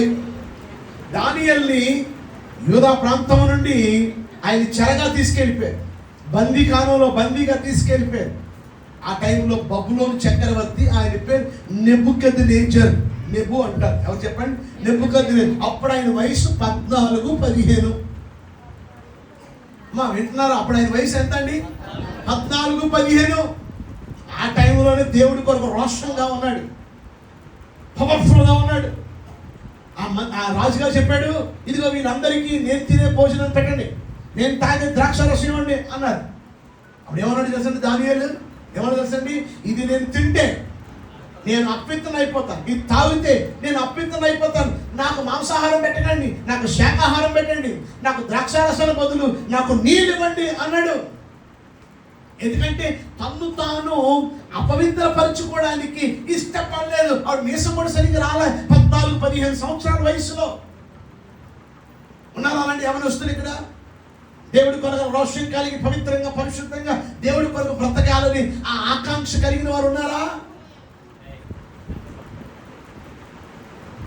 ఆయన చూసి ఆయన స్నేహితులు షడ్రక్, మేషక్, అబేద్నెగో వారు కూడా ఏమనంటే మాకు కూడా శాకాహారం పెట్టండి, మాకు కూడా మంచినీళ్ళు ఇవ్వండి అని ఎవరిని చూసి? దానియేలు చూసి వారు కూడా సై అన్నారు. ఒక మంచి ఫ్రెండ్స్ ఉన్నారు, ఆత్మీయులు, ఒకరి నుంచి ఒకరు ప్రోత్సాహం. ఈరోజు యవనస్తులు కాలేజీలకు వెళ్తున్నారు, డ్యూటీలకు వెళ్తున్నారు, స్కూల్స్కి వెళ్తున్నారు. మీ పరిశుద్ధతను కాపాడుకుంటున్నారా? మీ పవిత్రతను కాపాడుకుంటున్నారా? ఆదివారం అంటే చాలా పరిశుద్ధంగా ఉంటారట. ఆదివారం అందరూ దేవదూతల్లాగా ఉంటారట. మరి సోమవారం నుండి శనివారం వరకు ఈ దేవదూతలు దయ్యాలైపోతాయి. దేవుని బిడ్డలుగా ఈరోజు దానియేలు ఆ చిన్న వయసులో పవిత్రంగా బ్రతికాడు. నెబు చచ్చిపోయాడు, తర్వాత మనవడు వచ్చాడు. ఆ మనవడి పేరు బెల్షాజర్. బబులోను చక్రవర్తికి మరి చక్రవర్తిగా ఆయన ఉన్నాడు. అప్పుడు కూడా బహు నమ్మకంగా ఉన్నాడు దానియేలు. తర్వాత బబులోను సామ్రాజ్యం వెళ్ళిపోయింది. ఆ తర్వాత మాదీలు, పారసీకులు వచ్చారు. మీకు అర్థమైంది? మీకు ఆ దర్యావేశ కాలంలో ఇది వచ్చింది. ఏంటది? ఈయన మీద నేరం మోపాలని చూశారు, కానీ ఇతరులు ఏ నేరం లేదు కనుక ప్రార్థన చేయకూడదు అని ఒక శాసనం పెట్టారు. కానీ ప్రార్థన మాల అందులో ఎందులో తోసారు? సింహాల గుహలో తోసారు. ఆ మాటలు మీకు అర్థమవుతున్నాయా? ఆయన సింహాల గుహలో పడ్డం ఆయనకి ఇష్టమా? కానీ ఎవరి ఇష్టం చేశారు చేయడానికి సిద్ధపడ్డాడు. షడ్రక్, మేషక్, అబేద్నెగో అగ్ని గుండంలో పడ్డం వారికి ఇష్టమా? దానికి వచ్చి మీరు చెప్పాలి. మా పిల్లలు మాట్లాడకూడదు అక్కడ, పిల్లలు సైలెంట్గా ఉండాలి. మీ డ్యాన్సులు మేము చూసాంగా, మరి మీరు మా మాటలు వినాలి. ఓకే, ఇటు తిరగండి. యోనా కథ చెప్తున్నా, ఇటు నాకు ఇట్రా, ఇటు వచ్చండి అందరూ. నేను యోనా కథ చెప్తున్నాను మీకు, మీకు అందరూ అర్థమైనగా. ఓకే, మీరు కూడా వినాలి.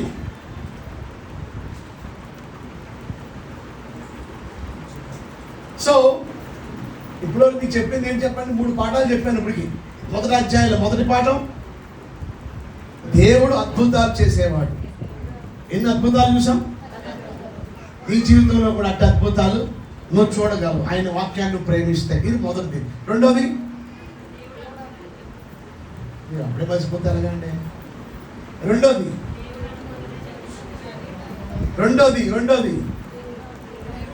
రెండో పాయింట్ ఎవరు చెప్తారు? నేను ఎక్కువ చెప్పుకొని ఉపయోగం ఉన్నదని చెప్పుకొని చెప్పాను. రెండోది ఏమండి? రెండో మర్చిపోయారా? 140 కోట్ల మంది ప్రజలు ఉన్నారు ఇండియాలో అని చెప్పాను కదా. రెండు రకాల ప్రజలు ఎవరు? దేవునికి చెందిన వారు. అది రెండో పాయింట్. పాయింట్ వైస్ గా అప్పుడు మైండ్ లో గుర్తుండిపోవాలి. ఇంటికి వెళ్ళి ఏం చేయాలి? మన ఈ వాక్యాన్ని నెమరేయాలి. మరలా మీరు ఏం చెప్పారు? First point, right right. Second point అప్పుడు తెలియదు పక్కన గల మా అత్తమ్మ అయ్యారు ఏం చెప్తారు? సెకండ్ పాయింట్ చెప్పు, రాసుకుంటాను. అది ఆత్మీయమైన స్నేహం అంటే. అలాగే ఒకరికొకరు సురేష్ ఏక చెప్పిన రెండో పాయింట్ చెప్పుకోతారా? రాసుకుంటాను. అది అందుకని అయిపోగానే అయ్యగారు ఈరోజు మంచి కూర పెట్టారు, మంచి మాంసం బాగుంది, తిట్టుగా దప్పంగా మంచి బాగుంది, కారం మోసం అంతా అవి కాదు మాట్లాడుకోవాల్సింది. మీకు అర్థమైందా? చర్చిలో కూర్చొని ఆ కూర్చుని కాదు. చర్చిలో కూర్చుంటారు, ఆ పక్క పట్టిన సీర చూస్తారు. ఇక అందరు కళ్ళు మూసుకొని ఆరాధిద్దాం, ప్రార్థన చేద్దాం అనుకుంటే టైంలో అందరు కళ్ళు మూసుకుంటారు. ఈ పక్కన ఉన్న సిస్టర్ ఎంత చీర, ఎందుకంటే ఈమె మనసు అంతా అందులో పడిపోయింది, చీరమే పడిపోయింది.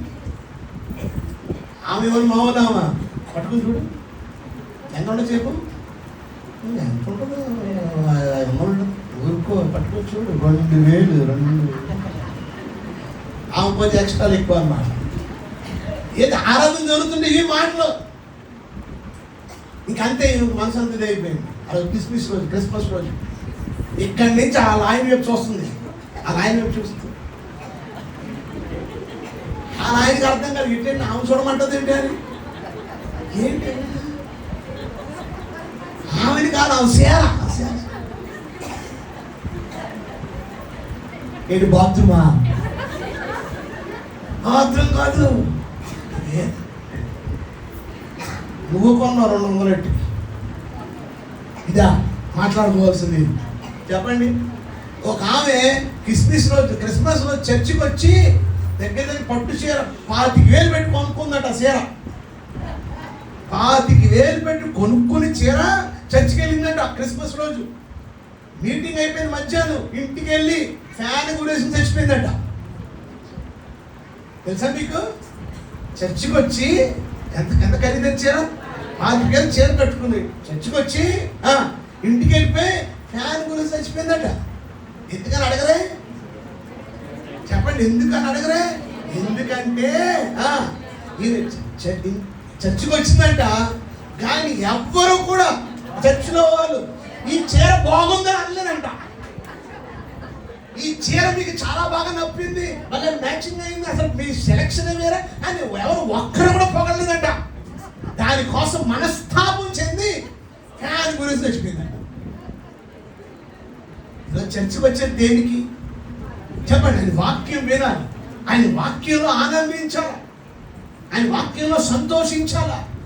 ఏదో విన్నాం అయిపోయింది, మన సాయంత్రం పాస్టర్ ఆయన చెప్తారు మళ్ళీ విన్నాం వెళ్ళిపోయాం, అలా కాదు. విన్న ఒక వాక్యమైన వాక్యం ఈ వారం అంతా, ఈ నెల అంతా, జీవితకాలం అంతా వాటిని నెమరేసుకుంటూ దేవుడి ప్రేమ ఎంత గొప్పది, అయ్యో దేవుడు మనకు ఆజ్ఞ ఇచ్చాడు, నేనే నన్ను దేవుడు ఆయన చెందిన వాడిగా చేశాడు, చెందిన వారు చాలా మంది ఉన్నారు, వారికి నేను దేవుడి గురించి చెప్పాలి. ఈ మాటలు ఎప్పుడు మీ హృదయంలో మెదులుతూనే ఉండాలా. మీరు వాటిని ఎప్పుడు కూడా స్మరించుకుంటూనే ఉండాలి. అర్థమవుతుందా మీకు? సో మూడో పాయింట్ ఏంటంటే, దేవుడు ఎప్పుడు తనకిష్టమైంది చెప్తాడు కానీ మనకిష్టమైంది చెప్పడు. దేవుడికి ఇష్టమైంది ఏంటి? నినివేకి వెళ్ళమని, ఆ నినివే ప్రజల్ని మార్చమని. అది ఇష్టం లేదు ఎవరికి? యోనాకి. ఎందుకు ఇష్టం లేదంటే నినివే ప్రజలు మంచోళ్ళు కాదు. ఆ దినాల్లో నినివే ప్రజలంటే అష్షూర్ అనేది రాజ్యం ఉంది. అష్షూర్కి రాజధానిది, అంటే సూపర్ పవర్ కంట్రీ అన్నమాట. వీళ్ళు చాలా మూర్ఖులు, దుర్మార్గులు. ఎవరు? నినివే ప్రజలు, అన్యులు. వారు దేవుడు అంటే తెలియదు. వారి ప్రజల్ని చాలా భయంకరంగా హింసించేవారు. బతుకుంటుండగానే వారి చర్మాలను ఒలిచేసి చాలా కిరాతకంగా వారిని చంపేసేవారు. రెండోది ఏంటంటే, దేవుని ప్రజలైన ఇశ్రాయేలీయులకి నినివే ప్రజలు శత్రువులు. మీరు అందరూ కానీ ఈ శత్రువులకి దేవుడు కరుణ ఉండకూడదు, దేవుడు కృప ఉండకూడదు, వీరికి నాశనం రావాలా. కనుక నేను వెళ్తే నేను చెప్పే మాట నేను మారిపోతారు, కనుక మారిపోకూడదు. నేను వెళ్ళకపోతే అది నాశనం వస్తుంది, అందుకే నేను వెళ్ళను. ఇది ఎవరిష్టం? దేవుడి ఇష్టం ఏంటి? వాళ్ళు ఎంత మూర్ఖులైనా, వాళ్ళు ఎంత దుర్మార్గులైనా, వాళ్ళు ఎంత పాపాత్ములైనా, వారు మనకి ఎంత అన్యాయం చేసినా వాళ్ళకి దేవుడి ప్రేమ చూపించాలి. అది దేవుడి ఇష్టం. విన్నారా? అంటే అందరితో సమాధానంగా ఉండాలంటే ఏమంటారు? అందరితో మాట్లాడతాం కానీ అయ్యగారు ఆమెతో మాట్లాడిన అయ్యగారు. పోయిన సంవత్సరం పంపుల దగ్గర గొడవ వచ్చి బిందెడుకులు నా నెత్తి పొడిచింది, 4 కుట్లు పడ్డాయి. ఇద్దరు వచ్చి ఒక చర్చికే, కానీ ఈమంటే ఆమె పడదు, ఆమంటే ఈమె పడదు. కానీ బైబిల్ ఏం సెలవిస్తుంది? అందరితో ఎలా ఉండాలట? సమాధానంగా ఉండాలి. దేవుని వాక్యాన్ని గౌరవించాలా లేదా? నీకు ఇష్టం లేదు సమాధానం పడ్డా, దేవుడి ఇష్టం ఏంటి? సమాధానంగా దేవుడి ప్రేమతో ఏం చేయాలా? సిస్టర్ గారు వందనాలండి, హ్యాపీ హ్యాపీ ఇండిపెండెన్స్ డే అని ఏం చేయాలా? చెప్పాలి లేదా? నేను అందరికి చెప్తాను దగ్గర హ్యాపీ ఇండిపెండెన్స్ మాత్రం చెప్పలేదు. ఈరోజు మనకు అలాంటి శత్రుత్వం ఉండకూడదు. నీకు అర్థం? మనం దేవుడు స్వతంత్రులుగా చేశాడు, మనకు విడుదల కలుగు చేశాడు కనుక మనం అందరితో సమాధానం పడాలి. సో ఎవరి ఇష్టం చేయాలి? మనం షడ్రక్ మేషక్ అబేద్నెగో ఒక సింహ అగ్నిగుండంలో పడ్డం ఇష్టమా? కానీ ఎవరి ఇష్టం చేశారు? ఇంకో మాట చెప్తాను నేను. అబ్రహాముకి ఏకైక కుమారుడు, ఆయన పేరు ఇస్సాకు. అవునా? చెప్పండి. కానీ దేవుడు ఏమన్నాడు? నీ కుమారుడిని ఏం చేయి, నాకు దహన బలిగా అర్పించమన్నాడు. దేవుడు మాట విన్నాడా లేదా? చెప్పండి. ఎవరు ఇష్టం చేశాడు? ఆయన ఇష్టం ఏంటి? ఆయన ఇష్టం ఇవ్వకూడదండి, ఆయనకి ఇష్టం లేదు ఇవ్వడం. కానీ దేవుడు ఇష్టం ఏంటి? కానీ ఎవరు ఇష్టం చేశాడు? ఇలా చెప్పుకుని పోతే చాలా ఉన్నాయి. ఇంకో మాట చెప్తా. యేసు ప్రభు ఆయన శిలువ మరణం పొందడం ఇష్టమా? చెప్పండి. గెత్సెమనే తోటలో ఏమో ప్రభు సాధ్యమైతే ఈ గిన్నె నా యొద్ద నుండి ఆయనను నా ఇష్టము కాదు. సో ఆయన ఇష్టం శిలువ మరణం పొందడం కాదు, తండ్రి ఇష్టం ఏది? సో ఎవరు ఇష్టం చేశాడు? ఈరోజు మనం 3వ పాయింట్ ఏంటి చెప్పండి? మన ఇష్టానికి చచ్చిపోవాలి, దేవుడి ఇష్టాన్ని నెరవేర్చాలి. గట్టిగా చెప్పండి. ఆమేన్, ఆమేన్. ఈరోజు బైబిల్ సెలవు, నా కుమారుడా నీ హృదయాన్ని నాకు. అది ఎవరి ఇష్టం? నీ ఇష్టం ఏంటి? ఇంకా ఇంకా పాపంలో బ్రతకాలి, ఇంకా నీ ఇష్టానుసారం బ్రతకాలి. కానీ నీ ఇష్టానికి చచ్చిపోయి ఎవరి ఇష్టం చేయాలి? సరే కిందకి రండి. 4వ వచనంలో అయితే యెహోవా సముద్రం మీద పెద్ద గాలి పుట్టింపక సముద్రం మీద గొప్ప తుఫాను రేగి ఓడ బద్దలైపోవు గతి వచ్చాడు. ఇప్పుడు మీరు గమనిస్తే దేవుడు పెద్ద గొప్ప తుఫాన్ రప్పించాడు. చెప్పండి, ఏం రప్పించాడు? చెప్పండి, గొప్ప తుఫాను. ఈ తుఫాను వల్ల ఓడ ఏమైపోయిందట?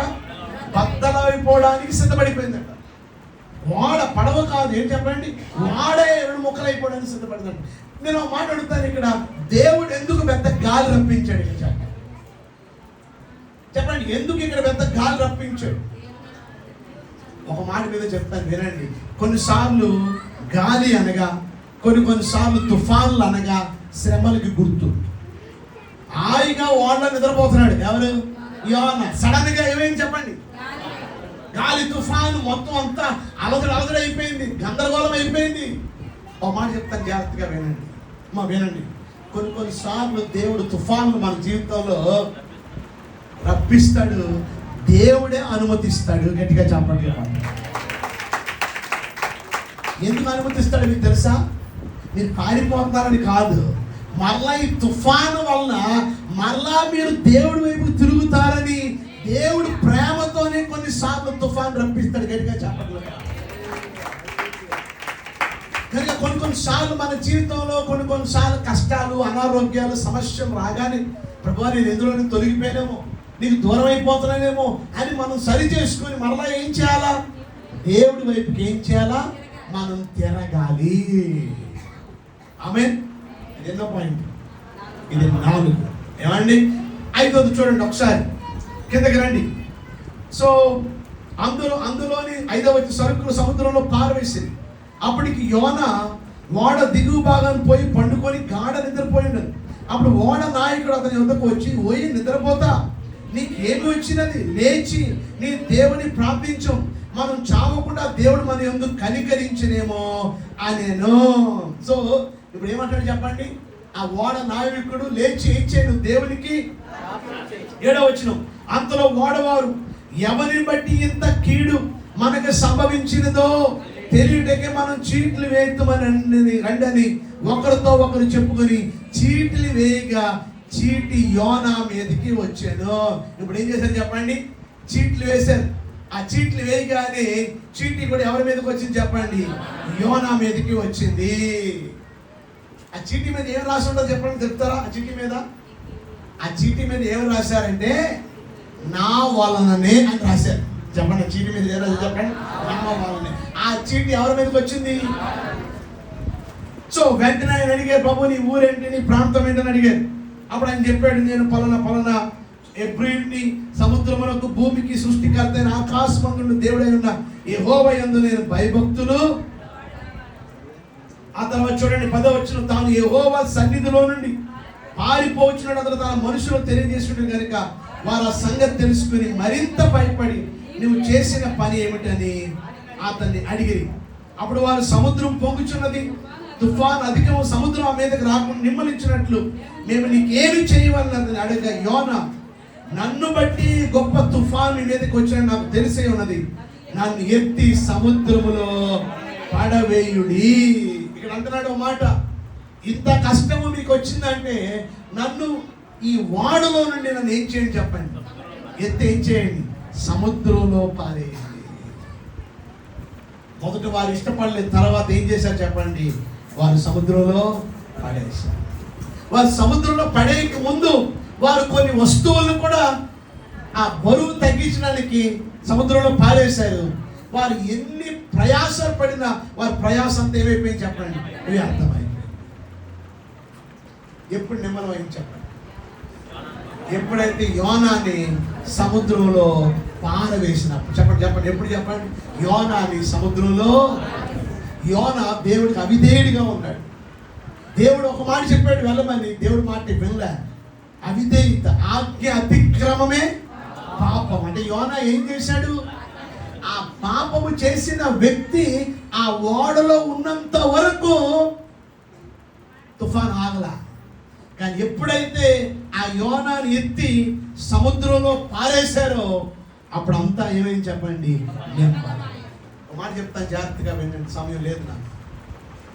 మీలో పాపాన్ని ఉంచుకున్నంత వరకు మీరు ఎన్ని ప్రార్థనలైనా చేయండి, మీకున్న వస్తువులన్నీ పారేయండి, మీ సమస్యలు పోవు.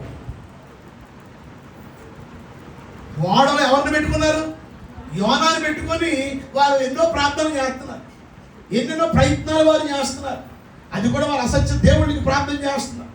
రెండోది మనం గమని వారి వస్తువుల్ని పాడేసి ఏదో వారి ప్రయత్నాలు వారు చేస్తున్నారు, కానీ వారి వల్ల ఏది ఎప్పుడు అద్భుతం జరిగింది, ఎప్పుడు నిమ్మలమైంది?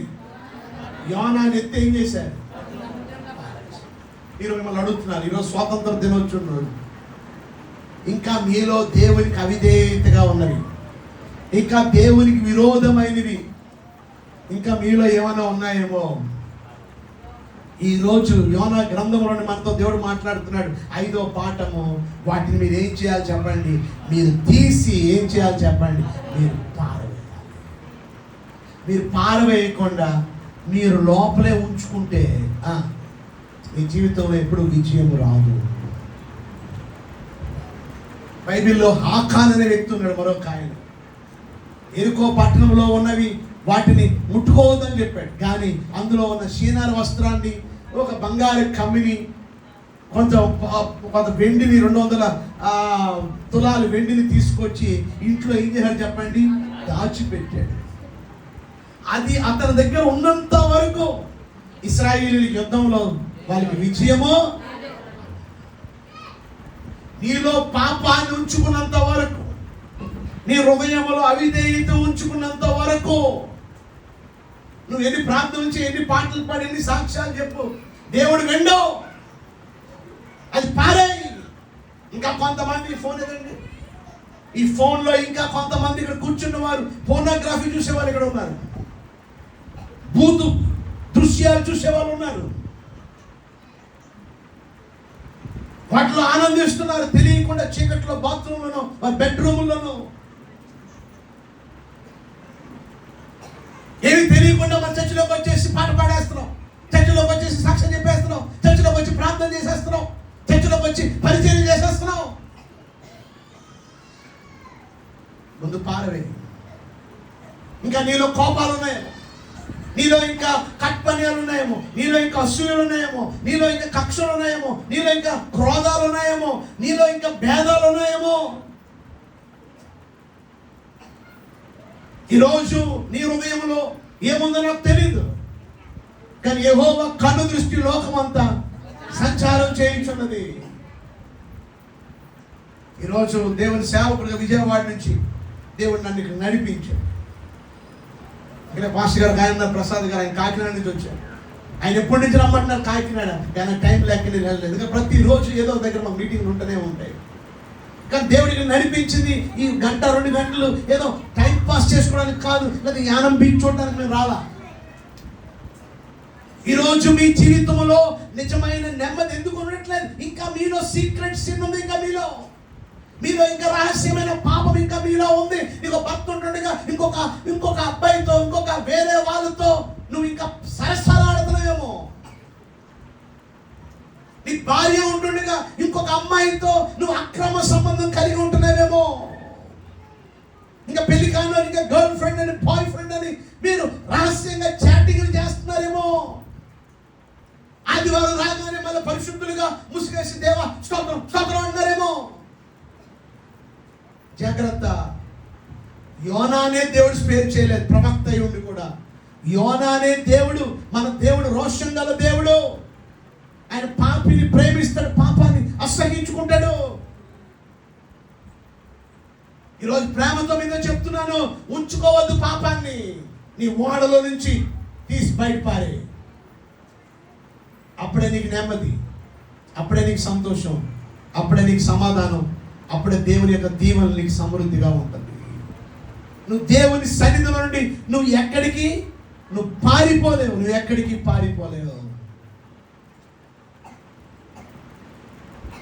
బైబిల్లో కీర్తన 139లో రాయబడి ఉంది, నువ్వు ఎటు వెళ్ళినా, నువ్వు ఎక్కడికి వెళ్ళినా you cannot hide from God. దేవుని సన్నిధిలో ఏమోలే చెప్పండి, నువ్వు పారిపోలేవు. మొదటి అధ్యాయం ఇంకో మాట చెప్పి 2వ అధ్యాయంలోకి వెళ్తాను. చూడండి ఒకసారి 17వ వచనం. గొప్ప మత్స్యం ఒకటి యోనాను మృంగవల్లని యెహోవా నియమించి ఉండగా యోనా 3 దినములు ఆ మత్స్యం యొక్క కడుపులో ఉండెను. ఏంటట? యోనా ఎన్ని దినాలు ఉన్నాడు? ఆ మత్స్యం పేరు రాయలేదు, మేబీ వేల్. అది ఒక తిమింగలమై ఉండొచ్చు, దేవుడు ఏర్పాటు చేశాడు. చెప్పండి. వెంటనే దేవుడు చెప్పాడు, అంటే యోనా ఇలా బయట పారేగానే డైరెక్ట్గా చేప కడుపులోకి వెళ్ళిపోయాడా? ఎలా ఎక్కడికి వెళ్ళిపోయాడు? కొంతమంది ఏమంటారు, ఎవరికి పడిపోగానే ఇలా బంతిలాగా ఇలా చేప పట్టుకుంది క్యాచ్ చేసిందంట. కాదు, కిందకి వెళ్ళిపోయాడు. విన్నారా? ఆ తర్వాత దేవుడు ఆజ్ఞ ఇచ్చాడు. దేనికి? చేపకి ఆజ్ఞ ఇచ్చాడు, వెళ్ళి నా దాసుడు పడిపోయాడు, మీరు వెళ్ళి పట్టుకో అనగానే అప్పుడు వెళ్ళి అంటే చేప దేవునికి లోబడింది. నా మాట అది. చేప ఏం చెప్పండి, ఆ గొప్ప మత్స్యము దేవునికి లోబడింది. ఎవరో యేసు ప్రభు వారు పేతురుతో అన్నాడు, నీ కుడి వైపు వల వేయమని. కానీ ఆ వల వేయగానే ప్రభువా రాత్రంతా ప్రయాసపడ్డాను, ఒక చేప ఆయన నీ మాట చెప్పున ఏం చేస్తాను, వాళ్ళు వేస్తారని వేయగానే ఎన్ని పడ్డాయి చెప్పండి? విస్తారమైన చేపలు వచ్చి ఎందులో పడిపోయి. ఎందుకు పడ్డాయంటారు చెప్పండి? ఎందుకు పడ్డాయంటారు? ఎందుకు పడ్డాయి మీకు తెలుసా? అక్కడ దేవుడు అన్నాడు కుడివైపు వేయమని. కానీ విస్తారమైన చేపలు ఎందుకు పడ్డాయంటే ఈ చేపలన్నీ మాట్లాడుకున్నాయంట, అరే ప్రభు చెప్పాడా ఈ వల్ల పడమని అనగానే నేను పడతాను వాళ్ళు అని మొత్తం వచ్చేసాయట ఎదురుకి. ఇక వల లాగలేనంత విస్తారమైన చేపలు ఎందుకు వచ్చి నేను లోపడతాను మొత్తం చేపలను వచ్చేసాడు. గట్టిగా చేపట్లు పాటు చేపలు లోపడ్డాయి. సింహాలు గుహలో పడినప్పుడు సింహాలు ఏం చేసి చెప్పండి? ఆయన చేయొద్దనగా సింహాలు ఆయన మాటకి ఏం చేసి చెప్పండి? ఈరోజు దేవుని బిడలుగా ఈరోజు మనం ఆయన మాటకి మనం ఏం చేయాలి చెప్పండి? మనం లోబడి జీవించే వారిగా ఉండాలి. ఆమేన్. మనం ఎంతగా లోబడుతాం అంతగా దేవుడు దీవిస్తాడు. ఆ కానా పెళ్లి విధిలో ఆ కాలి రాతి నీళ్ళతో నింపు అన్నప్పుడు ఆ పరిచారకులు లోబడ్డారా లేదా? అందుకే ఏం జరిగింది? అద్భుతం జరిగింది. అవునా కదండి? 5 2 చేపల్లో మీ దగ్గర ఏమున్నది అనగా నా పిల్లోడు 5 2 చేపలు ఎవరికి ఇచ్చాడు చెప్పండి? ఎవరికి ఇచ్చాడు చెప్పండి? దేవుడికి ఇచ్చాడు. 5 రొట్టెలు ఎందుకు తెచ్చుకున్నాడు? 2 చేపలు ఎందుకు? 2 చేపలు ఎందుకు? 5 రొట్టెలు ఎందుకు? 5 రొట్టెలు 2 చేపలు ఎందుకంటే ఈ 5 రొట్టెలకి చేపలు నంచుకుంటాడు అనమాట. తిని చేపలు నంచుకుంటాడు అనమాట. వాళ్ళమ్మ అరే యేసు ప్రభు దీర్ఘ ప్రసంగికుడు, అంత త్వరగా వదిలిపెట్టు, నీకు ఆకలి వేసినప్పుడు ఏం చేయి తిను అని చెప్పేసి ఒక క్యారేజ్లో మూట కట్టి ఇచ్చింది అనమాట. కానీ సాయంత్రం అయిపోయింది కానీ మనోడు ఏం తీయలేదు. ఎందుకు తీయలేదు? వాక్యంలో నిమగ్నం అయిపోయాడు. మీలాగా భోజనం మర్చిపోయారు మీరు. నీకు అర్థమైందా? సో అడగగానే ఏం చేశాడు చెప్పండి? వెంటనే ఏం చేశాడు? లోబడి ఏం చేశాడు? ఇచ్చాడు. మాట ఇంకో ఎదురు మాట చెప్పలా. ఎందుకు ఇవ్వాలి? మొన్నకి ఇచ్చాను మళ్ళీ ఎందుకు ఇవ్వాలి అలా. అడగగానే వెంటనే చెప్పండి ఇచ్చాడు. లోబడ్డాడు కనుక దేవుడు ఏం చేశాడు? 5 రొట్టెలు 2 చేపలు 5,000 మంది పంచాడు పురుషులు. ఇంకా స్త్రీలు పిల్లలు చూస్తే 20,000 మంది తిన్నారు. ఎన్ని కప్పలు మిగిలేదు? వేసి వెనకాల తీసుకెళ్ళంటారా? నేను అనుకుంటున్నాను 12 మంది శిష్యులు పిలిచి ఈ కుర్రోడు ఇల్లు ఎక్కడ చూడు వెళ్ళి ఆ ఇంట్లో పెట్టొచ్చి మనం వీళ్ళు ఏం చేశారు చెప్పండి? 12 కప్పలు తీసుకెళ్ళి ఏం చేశారు చెప్పండి? దేవుడికి ఇస్తే మన రుణాన్ని దేవుడు ఉంచుకోడు అన్న గట్టిగా చెప్పట్లు కొట్టండి. వాళ్ళ అమ్మాయి కూడా ఏ కప్పలు వచ్చేయండి. అమ్మ నువ్వు ఇచ్చిన 5 2 చెప్ప తినకుండా ప్రభుకి ఇచ్చానమ్మా. ప్రభు తిరిగి శిష్యులతో ఈ 12 గంపలు మన ఇంటికి పంపించాడు అమ్మా అని ఉంటాడు. ఆమేన్. దేవుడి కార్యాలు అద్భుతమైనవి. సో ఈరోజు ఆయన మాట మనం విన్నారు. చెప్పండి ఏం చేయాలా? ఆయన మాట మనం వింటే దేవుడు ఆశ్చర్య కార్యాలు చేస్తాడు. ఇది మొదటి అధ్యాయం. గట్టిగా చేపట్టలు కొట్టండి. 2వ అధ్యాయం వింటారా? ఓకే అయిపోయిందా? కొంచెం 10 నిమిషాల్లో పైన 2వ అధ్యాయం చెప్తాను. ఈసారి వచ్చినప్పుడు దేవుడి చిత్తం అయితే 3 4 చెప్తాను. ఓకే, మెయిన్ పాయింట్స్ 3 4లో కూడా ఉన్నాయి. అవి మనకు టైం ఉండదు మనకి. ఓకే, సో 3 4 ఈసారి చెప్తాను. ఓకే, యాక్చువల్గా సాయంత్రం కూడా ఉంటే నేను 2 అధ్యాయాలు ఇప్పుడు సాయంత్రం 2 అధ్యాయాలు చెప్పేవాడిని. మరి సాయంత్రం ఇంకో స్పీకర్ గారు ఉన్నారు. ఈసారి నన్ను మీరు పిలిచేటప్పుడు ఉదయం సాయంత్రం ఇచ్చేయండి. ఓకే, సో అప్పుడు ఫుల్ మెసేజ్ వచ్చేస్తుంది మీకు. ఓకే, కనుక ఇప్పుడు నేను మ్యాక్సిమం 2వ అధ్యాయాన్ని పైన చూసుకుని వెళ్ళిపోదాం. ఓకే, అందరూ రండి 2వ అధ్యాయంలోకి రండి. ఆ మత్స్యము జాగ్రత్తగా వినాలి. తర్వాత పైన చెప్పేస్తాను, ఎక్కువ వివరించను. ఆ మత్స్యము కడుపు నేను చదువుతాను. ఆ మత్స్యము కడుపులో నుండి యోనా యెహోవాను ఇలాగున ప్రార్థించెను. అమ్మ ఒకసారి వినండి. ఆ మత్స్యము కడుపులో నుండి యోనా యెహోవాను ఇలాగూ ఆ మత్స్యము కడుపులో నుండి యోనా ఇలాగూ ఒకసారి వినండి. చేప కడుపులో నుండి మత్స్యము కడుపులో నుండి ఏం చేస్తాడు చెప్పండి? ఓడలో ఉన్నప్పుడు గురకెట్టి నిద్రపోయాడు. ఎక్కడ ప్రార్థన చేస్తే బాగుంటుంది? ఓడలో ఉన్నప్పుడు బాగుంటుందా? చేప కడుపులో ఉంటే బాగుంటుందా? ఆ చేప ముళ్ళు, ఆ నాసు, అది ఒక రకంగా అంత వాసన, అదంతా దరిద్ర పెద్దలో హాయిగా ఉన్నప్పుడు ఏం చేశాడు? మనం కూడా హాయిగా సంతోషంగా హ్యాపీగా ఉన్నాడు. 2 అమ్మా 3 రోజులు ప్రార్థన అంటే నువ్వు వెళ్ళు, నేను రాను. అలా ఆవిడ అడిగితే రండి మంచి మీటింగ్ రండి నేను రాను. పిల్లలు రండి అని రాను. కొన్నిసార్లు మనం మంచిగా అన్ని బాగున్నప్పుడు మనం ప్రార్థన అంటే చర్చ్ అంటే మనం ఒకరోజు చేస్తాం, ఇప్పుడు చేయకపోయినా ఒకరోజు చేస్తాం. ఎప్పుడు మంచి ఎక్కుతాం కదా హాస్పిటల్లో, అమ్మ అక్కడ ఒక ట్యూబ్, ఇక్కడ ట్యూబ్, ఇక్కడ ట్యూబ్, ఇక్కడ ట్యూబ్. అప్పుడు ఏం చేస్తాం? ఇటు కదల్లో ఇటు కదులుతూ ఈ ముళ్ళు ఇటు ఉంటుంది. చెప్పండి, చేప కడుపులో ప్రార్థన చేయడం అంత మామూలు విషయం అంటారా?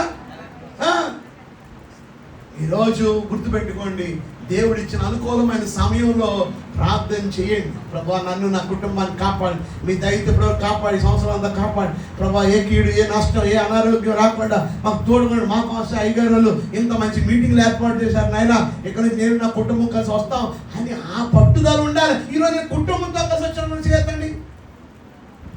మరి మిగతా వాళ్ళ సాయంత్రం వస్తారా? రోజు ఒక చర్చిలో 3 రోజులు జరుగుతున్నాయండి మీటింగ్. ఉదయం సాయంత్రం ఎన్ని రోజులు జరుగుతున్నాయండి? 3 రోజులు జరుగుతున్నాయంట. ఆయన అంటట, ఇగో నేను గట్టి నిర్ణయం తీసుకుంటున్నాను ఏంటంటే ఈ 3 రోజుల్లో ఏ మీటింగ్ మాను నేను. ఉదయం సాయంత్రం నేను వెళ్ళవలసిందంటట. ఎవరు? భర్తగా. చూడండి ఎంత భక్తిపరుడు. వాళ్ళు ఆవిడంటే ఊరుకోండి, భక్తులు ఎక్కడెక్కడి నుంచి వస్తారు, మంచి వాక్యాలు చెప్తారు. నేను అక్కడ కుదిరితే నేను 3 రోజులు రావాల్సిందే. నేను 3 రోజులు అని అంటుందంటే ఎవరు? అది ఎలా పోతుంది? ఆ ముద్ర వెళ్ళిపోతే ఎలాగా? కుదరదు. ఓ పని చేద్దాం, 1.5 రోజు నువ్వు, 1.5 రోజులు నేను. ఎలా ఉందంటే అలా కుదరదండి. నేను 3 రోజులు, అది ఎలా కుదురుతుంది? 1.5 రోజులు మరి మన ఇంట్లో గేదెలు ఉన్నాయి కదా, మరి గేదెలు ఉదయాన్ని పాలు తీయాలి కదా, మరి దానికి అన్ని ఏర్పాట్లు చేయాలి కదా, గడ్డి పెట్టాలి కదా, మన ఇద్దరు వెళ్ళిపోతే ఎలాగా? నాకేం కుదరదండి, నేను వెళ్ళవలసిందే.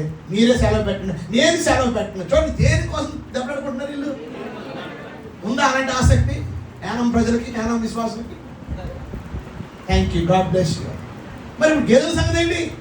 వాళ్ళకు నిర్ణయించుకున్నారంట గేదెలు కూడా పడికెళ్ళిపోదాం అనుకున్నారు. సో వీళ్ళు మీటింగ్లకి దేని పట్టుకెళ్ళిపోయారు చెప్పండి? వీళ్ళు గేదెలు కూడా పట్టుకెళ్ళిపోయారంట. ఉదయాన్నే అందరికన్నా ముందుగా చీకటితో లేచిపోయి వాళ్ళు గడ్డి తెచ్చేసారు. గేదెలకి పాలు పితికేసి, దేవుని సేవకుకి ఏమో పాలు, వచ్చిన విశ్వాసులు అందరికీ కూడా టీలు. చూసారా, గేదెలు కూడా ఆశీర్వదించబడ్డాయి. ఇంతనే మీరు అందరూ. సో ఈరోజు దేవుని వాక్యాన్ని ప్రేమించారు. యోనా గారేమో ఓడలో ఏం చేస్తున్నాడు? గురకెట్టు అని నిద్రపోతున్నాడు. ఇక్కడ ఏం చేస్తున్నాడు ఇప్పుడు? కనుక ఈరోజు ఎక్కడ చేస్తే బాగుంటుంది ప్రార్థన? ఓడలోనే, చేపలోనా? మీకు అర్థమై ఉంటుంది. రెండోది చూడండి, మొదటి వచనంలో చూడండి, ఆ మత్స్యము కడుపులో నుండి యోనా యెహోవాను ఇలాగూ. దీన్ని బట్టి మీకు ఏమర్థమవుతుంది? 1వ అధ్యాయంలో యోనా దేవుడి నుండి ఏమైపోయాడు? దూరంగా పరిగెత్తాడు. అంటే నాకు యెహోవా వద్దు, దేవుడు వద్దని పరిగెత్తాడు. మరి ఇప్పుడు 2వ అధ్యాయం అంటే యెహోవాకు ప్రార్థించాను అంటే మళ్ళీ ఏం చేశాడు? మరలా దేవుడి దగ్గరికి వచ్చాడు. 1వ అధ్యాయంలో నేను నిద్రపోతున్నారా? దేవుడి నుండి పారిపోయాడు. కానీ పారిపోయినాడు, మరలా 2వ అధ్యాయంలోకి రాగానే దేవుడి దగ్గరికి రావడం జరిగింది. ఆమేన్. ఇప్పుడు చేప కడుపులో నుండి ప్రార్థన చేస్తాను. ఎక్కడి నుంచి చెప్పండి? నేను ఒక మాట చెప్తాను, నువ్వు ఎక్కడి నుండి ప్రార్థన చేసినా దేవుడు వింటాడు. గట్టిగా చెప్పండి. నువ్వు ప్రార్థనా గది నీకుంటే మంచిదే. నీ ప్రార్థనా గది లేకపోయినా, నువ్వు వంట గదిలో చేసినా, నువ్వు బాత్రూంలో చేసినా, నువ్వు ఎక్కడ చేసినా నీ ప్రార్థన దేవుడు వింటాడు. ఇక్కడ చేప కడుపులో ఉండి యోనా ప్రార్థన చేసిన, ఆ అగాధములో నుండి ప్రార్థన చేసిన దేవుడు విన్నాడు. అమ్మగారు ఒకరు సువార్త చెప్పారు. విశాఖపట్నంలో వారు నాగార్జున సిమెంట్ ఫర్టిలైజర్స్ ప్రొపరేటర్ గారి భార్య, ఆమె పేరు ఉమా అని. ఆమె చాలా అందంగా ఉంటుంది, చాలా కోటేశ్వరరాలు, చాలా ధనవంతురాలు. అమ్మగారు సువార్త ద్వారా ఆమె మారి. ఒకరోజు ఆమె చెప్పింది, మేము కూడా వెళ్ళాం. ఆమె చెప్పింది, నా కోసం ప్రార్థన చేయండి అమ్మగారు అని. చాలా అందంగా ఉంటుందని చెప్పాను కదా. ఆమె చీరని ఇలా లేపింది పైకి. ఇలా పైకి లేపితే ఈ భాగం నుంచి కింద భాగం 2 వైపులా గజ్జి, మొత్తం పుళ్ళు గజ్జి, చాలా అందంగా ఉంటుంది. దాని కింద భాగం అంత స్కిన్ ఎలర్జీ వచ్చేసింది. ఇది తగ్గుతుందా అమ్మగారు? మా దేవుడికి అసాధ్యం ఏదీ లేదమ్మా అని అమ్మగారు ప్రార్థన చేశారు. దేవుడు కృపను బట్టి అది తగ్గిపోయింది. కానీ ఇంట్లో వాళ్ళు ఇంకా దేవుడిని నమ్ముకోలేదు. ఆమె ఇంట్లో ప్రార్థన చేస్తే ఊరుకోరు. అప్పుడు అన్నాను, అమ్మ ఎలాగైనా ప్రార్థన చేసుకోవాలని అమ్మగారు చెప్తే ఆమె ప్రార్థన మానలేదు. కానీ ఆమె ఎక్కడ చేసుకుంటే మీకు తెలుసా? బాత్రూంలోకి వెళ్ళిపోయి బాత్రూంలో ట్యాప్లు ఓపెన్ చేసేస్తుంది, వాటర్ ట్యాప్. ఆ వాటర్ పడుతుంది కదా, ఆ పడేటప్పుడు ఆ బాత్రూంలోనే మోకరించి, దేవా నా భర్తను మార్చు, నా కుటుంబాన్ని మార్చు, నా అవసరాలు తీర్చు అని ఆమె కన్నీటితో 1 గంట సేపు బాత్రూంలోనే ప్రార్థన చేస్తాను. ఈరోజు నీకు అలా అవసరం లేదు. నీ భర్త నీ కుటుంబం నీకు ప్రార్థన చేసిన స్వేచ్ఛని దేవుడు ఇచ్చాడు. కానీ ఏదో చెప్పేది, నువ్వు ఎక్కడ ప్రార్థన చేసినా దేవుడు ఏం చేస్తాడు చెప్పండి? 2వ అధ్యాయం 2వ చూడండి. నేను ఉపద్రవములో ఉండి యెహోవాకు మనవి చేయగా ఆయన నాకు ప్రత్యుత్తరం ఇచ్చాను. పాతాళ గర్భములో నుండి నేను కేకలు వేయగా నీవు నా ప్రార్థన అంగీకరించి ఉన్నావు. ఒక మాట చెప్తాను వినండి, 3వ అధ్యాయంలో, నేను ఉపద్రవం నుండి యెహోవాకు మనవి చేయగా ఆయన నాకు ఏం చేయాలి చెప్పండి, ప్రత్యుత్తరం ఇచ్చాను. నేను ఉపద్రవంలో, నేను బాధలో ఉన్నాను, నేను కష్టంలో ఉన్నాను, నేను ప్రార్థన చేయగా నా దేవుడు నాకేం చేస్తా సహాయం. ఒక మాట నేను చెప్తాను వినండి. మనుషులతో సహవాసం ఇప్పుడు యోనాకు ఉందా లేదా చెప్పండి. మనుషులతో ఉన్న సహవాసం మూసుకుపోయింది. ఎందుకంటే ఎవరు నేను శుభవార్త, దేవుడితో ఉన్న సహవాసం ఎప్పుడు మూసుకుపోదు. గట్టి కొట్టిన అర్థం అయితే ఇప్పుడు అరిసి బాబు అప్పగా శుభంగా పేతురు మార్కు అంటే సహాయం చేసే ఎవరు అక్కడ లేరు. కొన్నిసార్లు ఏమనుకుంటాడంటే నాకు తమ్ముడు ఉన్నాడు, నాకు బాబాయ్ ఉన్నాడు, బాబాయ్ తమ్ముడు అక్క కొడుకున్నాడు, నాకు అది ఉంది, నాకు ఇది ఉంది, నాకు అది ఉంది, నాకు ఆ బ్యాలెన్స్ ఉంది, నాకు ఇది ఉంది. మన అక్కర్లో ఏది మనతో రాదు. మనకి సహాయకుడిగా ఎల్లప్పుడూ ఆయన ఇశ్రాయేలు కాపాడువాడు కునుకడు, ఆయన ఎప్పుడూ ఆయన సిద్ధంగా ఉంటాడు. ఆయనతో ఉన్న సహవాసం ఎప్పటికీ మూసుకుపోదన్నలు గట్టిగా చెప్పట్లు. ఇక్కడ యోనాను అందరూ విడిచిపెట్టేశారు. యోనాకి ఎవరు లేరు అక్కడ, యోనా సింగిల్. కానీ దేవుడు ఇచ్చిన వాగ్దానం గుర్తుపెట్టుకోండి, ఆయన అన్నాడు విడవడు. మీరు అనుకుంటే ఎవరు లేరు అనుకుంటున్నారా? ఎవరు లేకపోయినా పర్లే, దేవుడు అన్నాడు. ఆయన వైపు చూడు. ఆయన అన్నాడు ఏం చేయడు చెప్పండి. 2వ వచనంలో అంటున్నాడు, నేను ఉపద్రవంలో నీ ప్రార్థన చేయగా నీవు నా ప్రార్థన అంగీకరించి ఉన్నావు. చెప్పండి, నా ప్రార్థన ఏం చేశావు? ఎలా ప్రార్థన చేశాడు చెప్పండి. ఎవరు చెప్తారు దీనికి ఆన్సర్? ఎలా ప్రార్థన చేశాడు? ఎలా ప్రార్థన చేశాడు యోనా? అమ్మా ఏదో చెప్పండి, అయ్యా త్వరగా ముగిస్తే వెళ్తా ఉంటున్నారు అన్నమాట. నాకు వెళ్ళాలని ఉంది, ఎందుకంటే నాకు చాలా మళ్ళీ నేను ఇక్కడ కొన్ని చూసి మళ్ళీ పాస్టర్ గారితో కాకినాడ వెళ్ళాలి, సాయంత్రం వారి ఇంట్లో ప్రార్థన చేయాలి. మళ్ళీ నేను చెప్పండి ఎలా ప్రార్థన చేశాడు? పశ్చాత్తాపం చేశాడు. ఎలా ప్రార్థన చేశాడు? కన్నీటి ప్రార్థన ఎలా ప్రార్థన చేశాడు? మీరు చెప్తా, నేను చెప్తే ఓసిదే అంటాను. మీరు మనసు మార్చిన ప్రార్థన బాగా చెప్పారు. ఎలా ప్రార్థన చేశాడు చెప్పమంటారా? అమ్మా ఎలా ప్రార్థన చేశాడు చెప్పమంటారా? చెప్పినా వద్దా? ఎలా ప్రార్థన చేశాడంటే ఉపవాసం ఉండి ప్రార్థన చేశాడు. ఎలా ప్రార్థన చేశాడు? ఉపవాసం. ఈ ఏ పండుగలు ఇవి? ఉపవాస పండుగవి. అలాగే ఉపవాసాన్ని ఉదయాన్నే అయ్యారు ఉపవాసం ఒక పాఠశాల మా బైబిల్ కాలేజ్లో ఆయన ఉపవాసం అని అక్కడ భోజనం మంచిగా పెడుతుంటే నేను తిన్నాడు ఉపవాసం అని వాళ్ళు ఉప్మా ఆడే పెట్టుకున్నాడు. ఉప్మా పెట్టారు, ఉపవాసం ఉండే ఆయన. అందులో వాళ్ళు చికెన్ వడ్డిస్తుంటే బాబా చికెన్ ఎట్రా ఆ చికెన్ ఇస్తాను. అసలు మళ్ళీ లివర్ తెస్తాం, ఆ లివర్కి వచ్చేయండి. మళ్ళీ మటన్ వచ్చింది, ఆ మటన్కి వచ్చి ఆ రొయ్యలు వచ్చి ఆ రొయ్యలు మొత్తం అన్ని వేసుకుని తిన్నాడు. ఓన్ అన్నం మనిషిని ఉప్మాతో మొత్తం లాగించాడండి. అసలు ఉపవాసం అంటారు. అయ్యారు నేను ఉపవాసం అయ్యారు, నేను తిన్నా అయ్యారు 2 చపాతీలు, 3 అట్టుపళ్ళు, 2 యాపిళ్ళు, 1 గ్లాస్ పాలు అంతేనే గారు. ఇక నేనేం తిన్నా అయ్యారు. 40 రోజులు కటికోపాసం. ఇది కటికోపాసం ఆయన 40 రోజులు కాదు, సంవత్సరానికి చేస్తాను కదండి. సో ఈరోజు ఉపవాసంతో ప్రార్థన చేశాడు, నిష్ఠతో చేశాడు. ఎందుకంటే తినలేదు అక్కడ. కానీ దేవుడు అక్కడ అంటున్నాడు, నువ్వు నా ప్రార్థన అంగీకరించి ఉన్నావు. ఆమె ఈరోజు విషయాన్ని ఈరోజు ఉపవాసంతో నువ్వు ప్రార్థన చేస్తే దేవుడు తప్పక దేవుడు ఏం చేస్తాడు చెప్పండి. నువ్వు అక్కి వెంటనే యాత్ర పరిగెడుతున్నాయి కదా, మీకే టైగర్ మీరు ఎలా చెప్తారు? మా పరిస్థితి మీరు ఆలోచించుకోవాలా? చెప్పండి. ఈరోజు ఎస్తేరు రాని ఆమె డైనింగ్ టేబుల్ అంతా భోజనమే.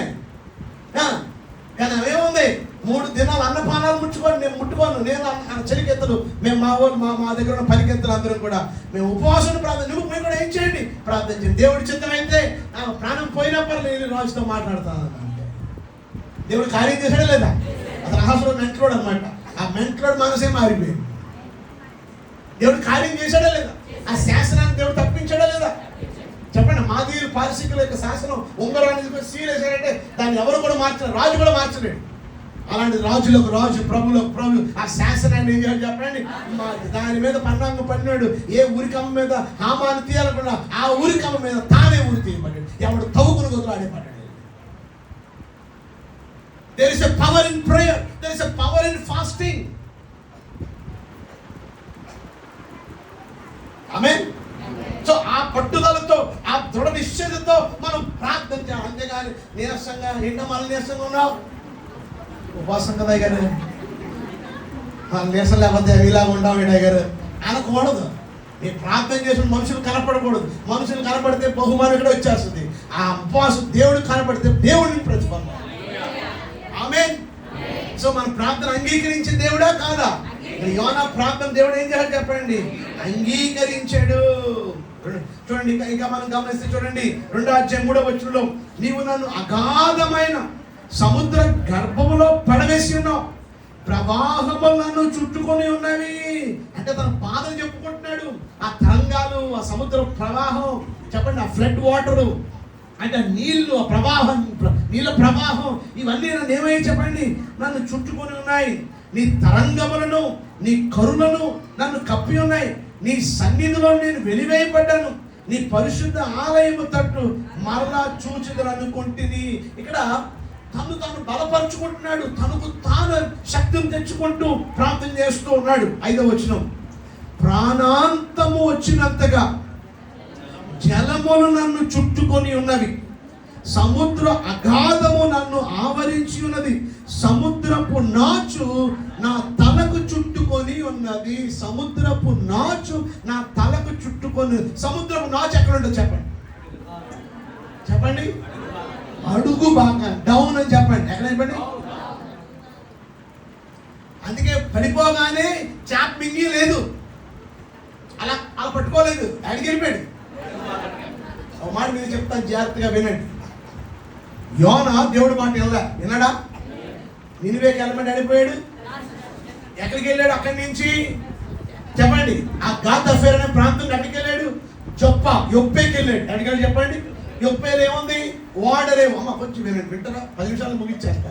3, 4 తర్వాత చెప్తాను. 2వ అధ్యాయం ఇంకా 4 వచనాలు ఉన్నాయి. చెప్పినా ఆ తర్వాత 3 తర్వాత మిమ్మల్ని బాధ పెట్టండి. ఓకే, కానీ ఈ మాటలు వినండి. ప్రతి మాట మీరు మళ్ళీ ఇంటికి వెళ్ళి నెమరేసుకోవాలి. ఓకే, ప్రతి మాటని మీరు మళ్ళా గుర్తు తెచ్చుకోవాలి. సో ఇప్పుడు గాతఫేర్ నుండి ఎక్కడికి వచ్చాడంటే యొప్పేకి వచ్చాడు. మీరు మ్యాప్లో చూస్తే, మీరు బైబిల్ మ్యాప్లో కూడా ఉన్నాయి, యొప్పే ఎక్కడ ఉంటుంది అంటే డౌన్లో ఉంటుంది. గాతఫేర్ నుంచి యొప్పే ఎక్కడ ఉంటుంది చెప్పండి? డౌన్. చెప్పండి, ఎలా చెప్పండి? డౌన్ అని చెప్పండి. చేయబెట్టండి. డౌన్లో ఉంటుంది. ఏది? యొప్పే. ఇప్పుడు వాడు ఎక్కాడు. ఎక్కాడు ఆ వాడు చూడండి రెడీగా ఉంది దీనికోసం తీసుకెళ్ళిపోవడానికి. అపవాది ఎప్పుడు పొచ్చుంటాడు నేను ఇంకా తీసుకెళ్ళిపోవడానికి. ఆ టైంలో లేకపోయినా మనసు మార్చుకున్నాడేమో, కానీ కరెక్ట్గా ఉంది వాడ. ఎక్కడ తీసుకెళ్ళిపోవడానికి? తార్షీష్ అంటే అదే ఎండ్, ఇక దానికి మించిన దేశం కూడా లేదు. అంటే చివరికి వెళ్ళిపోవాలనుకున్నాడు. ఓకే, సో వాడలోకి వెళ్ళి వాడలో ఎక్కడ పడుకున్నాడు చెప్పాలి? అంటే వెళ్ళింది డౌన్. మళ్ళీ చెప్పండి, ఇలా అనండి. డౌన్ అనండి. అంటే యొప్పే డౌన్, వాడ దిగు భాగం డౌన్ వెళ్ళాడు. ఇప్పుడు ఏం జరిగింది? కింద పారేశారు. ఇప్పుడు సముద్రపు నాచు అంటే ఏంటి? ముందు చెప్పండి, డౌన్. చెప్పండి కొంచెం, మళ్ళీ చెప్పండి, డౌన్. దేవుడు మాట వినకపోతే నువ్వు కూడా చెప్పండి, కిందకి. అంతే. నువ్వు దేవుడు మాట వినకపోతే నువ్వు కిందకే వెళ్ళిపోతావు, నువ్వు పైకి రావు. పక్కన చెప్పండి, దేవుడు మాట కిందకి వెళ్ళిపోతావు. దేవుడు మాట వినకుండా బాగుపడినాడు ఒకరు చూపించండి. నాకైతే 30 సంవత్సరాలు మినిస్ట్రీలో ఉన్నాను, నాకు ఒకటి కనపడాలి. దేవుడి మాట వినకుండా దేవుడి మీద తిరుగుబాటు చేసి, చర్చి మానేసి, భక్తుల మీద అలిగేసి, నేనేదో పెద్ద ఒత్తాదని, నేనేదో పెద్ద చేసేస్తాను ఆయన అడావుడి చేసేసి వెళ్ళిపోయినోడు ఒక్కడైనా బాగుపోయినాడు చూపించండి. నాకైతే కనపడలే. మీకు కనపడితే తీసిరండి నా దగ్గర. సముద్రపు నాచు అంటుకుందంట, వెళ్ళిపోయాడు, కిందకి వెళ్ళిపోయాడు. కానీ శుభవార్త చెప్తారు వినండి. దేవుడు దయగలవాడు. Our God is a God of second chance. దేవుడు మనకి ఏమి ఇస్తాడు చెప్పండి? 2వ అవకాశం ఇస్తాడు. అతను పశ్చాత్తాపడ్డాడు, పారిపోయాడు. మళ్ళీ తప్పు తెలుసుకుని తప్పని కుమారుడు ఏం చేశాడు? దేవుడి వైపుకి తిరిగాడు. ఇప్పుడు ప్రార్థన చేస్తున్నాడు. ఏ దేవుడికి అయితే వదిలేశాడు ఆ దేవుడికి ఇప్పుడు ఏం చేస్తున్నాడు? చెప్పండి గట్టిగా. దేవుడు ఆయన ప్రార్థన వినడా లేదా? నీ ప్రార్థన వినడు, పో, నీ మొహం నాకు చూపించాలన్నాడు దేవుడు. దేవుడు ప్రేమ గలవాడినా? సో మళ్ళా దేవుడు తిరిగి రాగానే దేవుడు పంపించాడు, చేప కడుపులోకి వచ్చాడు. తర్వాత మెల్లమెల్లగా అది నినివే పట్టణం తీసుకొచ్చే చేప వాంతి చేసుకుంది. అంతే. మనల్ని వాంతి చేసుకుంటే ఏర్పడుతుంది చెప్పండి. మనం మీటింగ్లో జరుగుతున్నా ఉన్నాయి, ఇక్కడ ఉండొచ్చు. అదే చేప అనుకోండి తీసుకెళ్ళి అక్కడ పడ్డాడు వెళ్ళి మళ్ళా నేవే పడ్డాడు. అంటే నాచులో ఎక్కడికి వచ్చాడు చెప్పండి? దేవుడు 2వ ఛాన్స్ ఇచ్చాడు. దేవుడు ప్రేమ గల దేవుడు. చెప్పండి చెప్పండి అప్ప పైకి అని పశ్చాత్తాపడితే దేవుడు తిరిగితే నువ్వు ఎంత అడుగంటి స్థితిలోకి వెళ్ళిపోయినా మళ్ళా దేవుడు ఏం చేయగలడు? పైకి లేపగలడు. అదే బైబిల్లో సమయాలు మొదటి గ్రంథంలో ఉంది. పెంట కొప్పల మీద నుండి కూడా దీనులను పైకి లేవనెత్తువాడు ఆయనే.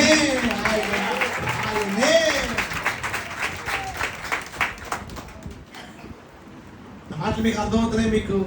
సో ఇక్కడ మనం గమనిస్తే చూడండి 6వ వచనంలో, నేను మరి అన్నిటికీ ఎక్కి రాకుండా భూమి గడియలు వేయబడి ఉన్నాయి. నేను పైకి రాకుండా భూమికి ఏమేశారు? తాళాలు వేసేశారు. పర్వత పునాదుల్లోనికి నేను దిగి ఉన్నాను. నా దేవా యెహోవా, నీవు నా ప్రాణము కోపములో నుండి పైకి రప్పించాను. అంటే పైకి అంటే ఇందాకన్నా అడిగి వెళ్ళిపోయాడు, కిందకి వెళ్ళిపోయాడు. ఇప్పుడు మళ్ళీ దేవుడు ఏం చేశాడు? నేను పైకి రప్పించేవాడు ఎవరు? చెప్పండి. పైకి రప్పించేవాడు ఎవరు? నాకు వినపట్ల. పైకి రప్పించేవాడు ఎవరు? పైకి రప్పించేవాడు ఎవరు? కిందకి తోసేవాడు ఎవరు? బైబిల్లో రాయబడింది. యోబు అంటాడు, యెహోవా ఇచ్చాను, యెహోవా తీసుకున్నాడు. ఈరోజు నీకు దేవుడు ఇచ్చిన వాటిని బట్టి మిస్మిస్ ఆడిపోతున్నాయేమో. ఇల్లు లేనప్పుడేమో దేవుడు అన్న, ఇల్లు రాగానే దేవుడు ఎవరు అంటున్నావేమో. కారు లేనప్పుడు దేవుడు అన్న, కారు రాగానే దేవుడు ఎవరు అంటున్నావేమో. ఉద్యోగం లేనప్పుడు దేవుడు అన్న, ఉద్యోగం రాగానే దేవుడు ఎవరు అంటున్నావేమో. ఉద్యోగం ఇచ్చిన దేవుడు ఉద్యోగం తీసేసుకోగలడు. బిల్డింగ్ ఇచ్చినట్టు దేవుడు బిల్డింగ్ తీసేసుకోగలడు. ఆయన ఇవ్వగలడు. యోబుకి అన్ని ఇచ్చాడు దేవుడు. కానీ సారీ ఎవరు చెప్పండి? యోబుకి అన్ని ఇచ్చాడు, మళ్ళీ దేవుడు అన్ని తీసుకున్నాడు, మళ్ళీ అన్ని దేవుడు.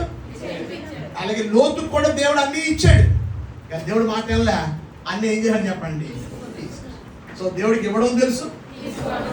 సో నన్ను పైకి రప్పించింది ఎవరు చెప్పండి? అంటే దాని అర్థం ఏంటంటే ఆయన చేత ఏర్పరచబడిన వారిని దేవుడు ఎప్పుడు త్రోసివేయడు. అమ్మా, దేవుడు ఆయన నమ్మిన వారిని దేవుడు ఎప్పుడు ఏం చేయడు చెప్పండి? త్రోసివేయడు. కిందకి రండి. ఎన్నో వచ్చిన 7వ, కోపములో నుండి నా ప్రాణము నాలు మాల మూర్ఛనగా నేను యెహోవాను జ్ఞాపకం చేసుకుంటుంది. నీ పరిశుద్ధ ఆలయములోనికి నీ యొద్దకు నా మనవి వచ్చాను. నేను శ్రమలో ఉండగా నేను ఎవరిని జ్ఞాపకం చేసుకున్నాను? చెప్పాలి గట్టిగా. మన బాధల్లో శ్రమల్లో ఎవరిని జ్ఞాపకం చేసుకోవాలి? అది మన బాబాయ్ పిన్నినో తల్లినో ఎవరినో కాదు. ఎవరిని జ్ఞాపకం చేసుకోవాలి? హిజ్కియాకి మరణకరమైన రోగం వచ్చింది కదండి, చనిపోవాలన్నాడు యెషయా వచ్చి. అప్పుడు ఏం చేశాడు హిజ్కియా? తన గోడతోటి తిప్పుకుని, ప్రభువా నీ దృష్టిలో ఎలా నడిచాను ఒక్కసారి నన్ను ఎవరి దగ్గర మొరపెట్టాడు? ఎవరిని జ్ఞాపకం చేసుకున్నాడు? దేవుడు ఏం చేశాడు? మరలా 15 సంవత్సరాల ఆయుష్. నీకు ఏ కష్టం వచ్చినా, ఏ బాధ వచ్చినా నీకేది జ్ఞాపకం రావాలా? దేవుడు, ఆయన మందిరం, ఆయన సహవాసం. కష్టం వస్తే ఎక్కడికి వచ్చారు? ఆయన మందిరంలోకి వచ్చా. అన్న కష్టం రాగానే ఎక్కడికి వచ్చింది? దేవుడు విన్నాడా లేదా? ఈరోజు యోనా మొర కూడా ఎవరు విన్నాడు? ఈరోజు మనల్ని జ్ఞాపకం చేసుకునేవాడు ఎవరు చెప్పండి? అంటే దాని అర్థం ఏంటి? ఆయన మనల్ని ఎప్పుడు మరిచిపోడు. మనుషులైతే ఏం చేస్తాడు? మరిచిపోతాడు. నేను చెప్పాను పాస్టర్ గారు, మేము ఎలా కలిసాము, కానీ ఆయన మర్చిపోలేదు, నేను మర్చిపోలేదు. కనుక మేము కలిసి ఇప్పుడు దేవుని పరిచర్యలో ఉన్నాం. అవునా కదా? గొప్ప ఉపకారం చేశాడు పానదాయకుడికి యోసేపు. ఉద్యోగంలోకి రాగానే సంగతి చూస్తానన్నాడు, కానీ అయిందా? 8 సంవత్సరాలు మర్చిపోయాడు. 2 సంవత్సరాలు మర్చిపోయాడు. 8 సంవత్సరాలు చెప్పండి. కనుక మనుషులు ఉపకారాన్ని పొందుకుని తర్వాత ఏం చేస్తారు? మనుషులు మర్చిపోతారు, కానీ దేవుడు ఎప్పుడు మర్చిపోవడం. గట్టిగా చెప్పట్లు. ఆమేన్. సో చివరికి చూడండి 9వ వచనం, కృతజ్ఞతాస్తుతులు చెల్లించి నేను మీకు బలులు అర్పింతును.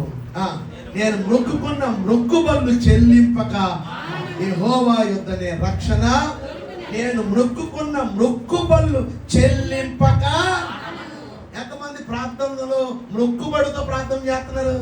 చదివిస్తారా? ఓ భక్తుడు అంటాడు, మామూలుగా ప్రార్థన చేస్తారంటే ఉత్తరం లాంటిదట, మొక్కుబడులతో ప్రార్థన చేస్తే టెలిగ్రామ్ లాంటిదట అంటాడు. కనుక కొన్ని మొక్కుబడులతో కూడా ప్రార్థన చేయడం అవసరమే కాదా? చెప్పండి. ఇక్కడ మొక్కుబడులతోనే ప్రార్థిస్తానంటున్నాడు. ఎక్కడ మొక్కుబడులతో ప్రార్థన చేస్తున్నా? బైబిల్లో మొక్కుబడులతో ప్రార్థన చేసి ఉన్నారు ఎవరైనా? చెప్పండి. హన్నా ఏమని ప్రార్థన చేసి,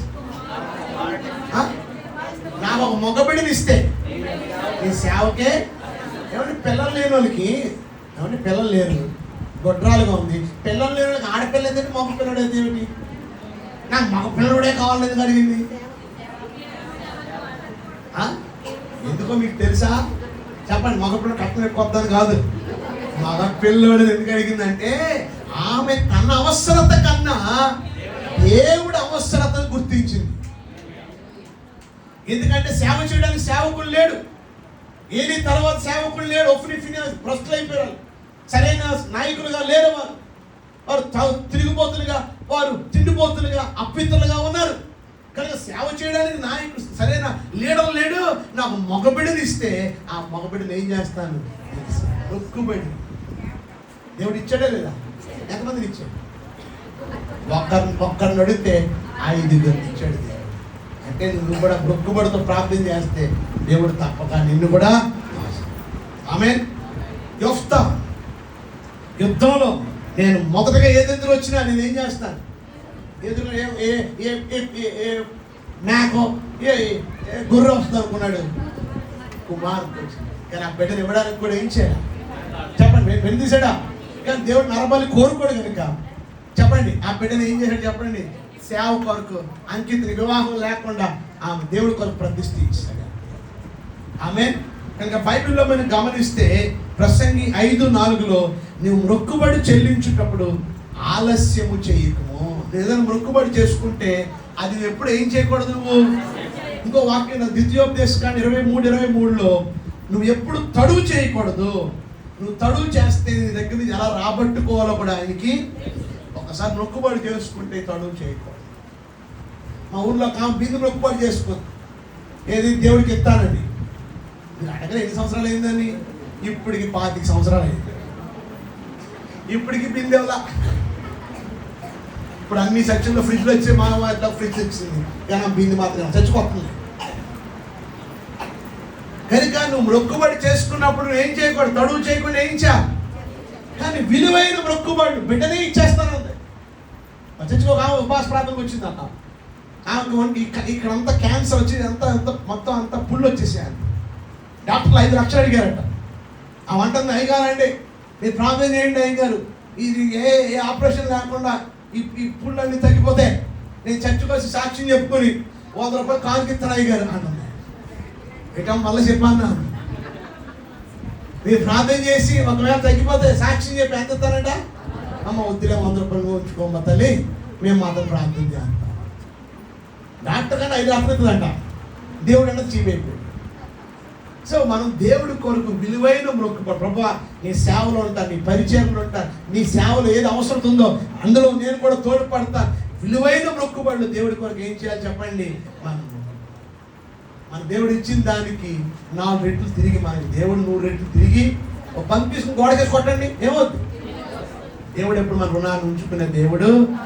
ఇంకా చివరి చూడండి, అక్కడ రాయబడి ఉంది 9వ వచనం, యెహోవా యొద్దనే రక్షణ దొరుకుతుంది. ఎవరి దగ్గర రక్షణ దొరుకుతుంది?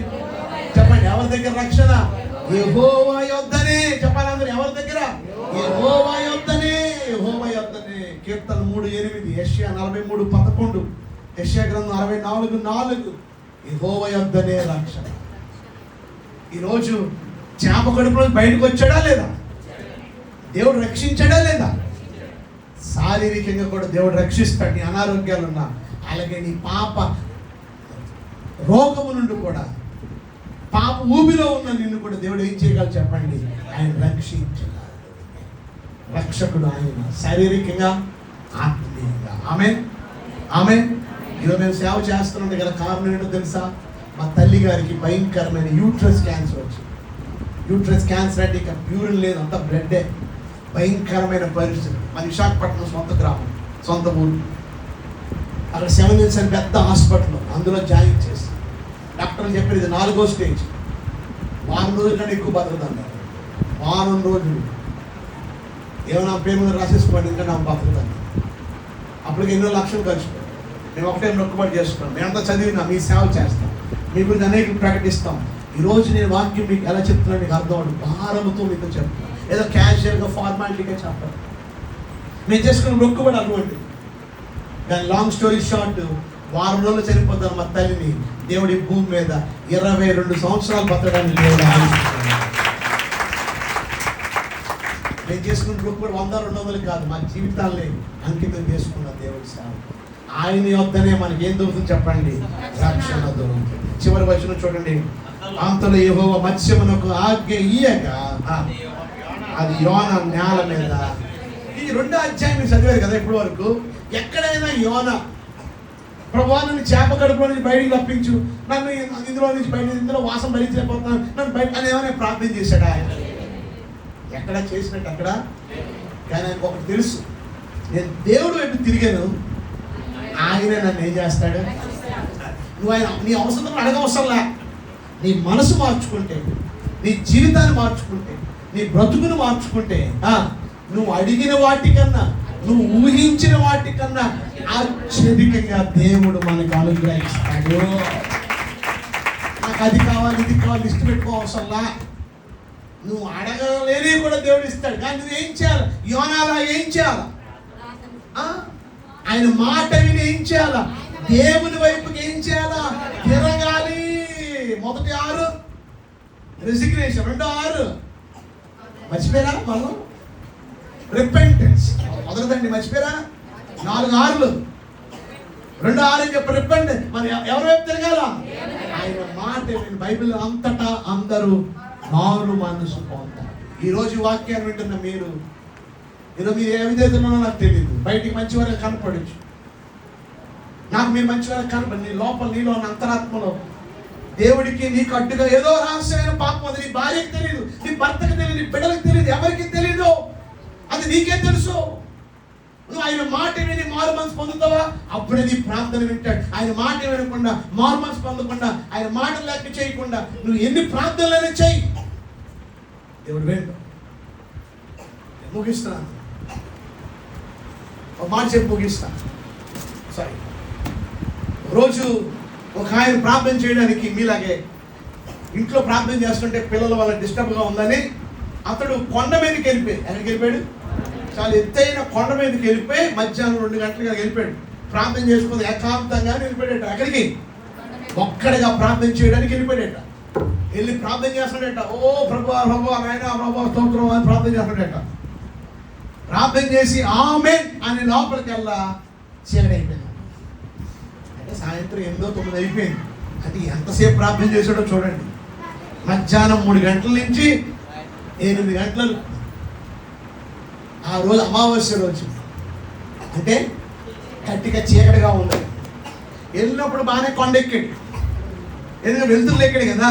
ఇప్పుడు దిగేటప్పుడు ఎలా దిగాలో అర్థం కావట్లేదు, గట్టిగా చీకటి అయిపోయింది, ఒక్కడే అయిపోయాడు. కనుక ఇప్పుడు ఎలా ఎక్కడ దారి ఉందో కిందకి తిరిగిట్లు, కానీ పైన ఉండలేడు కదా. మెల్లగా మెల్లగా ఆ కొమ్మట్టుకుని, ఈ కొమ్మట్టుకుని, మెల్లగా రాళ్ళట్టుకుని ఎలాగో దిగుతాడు కిందకి. కొంతవరకు బాగానే దిగాడు.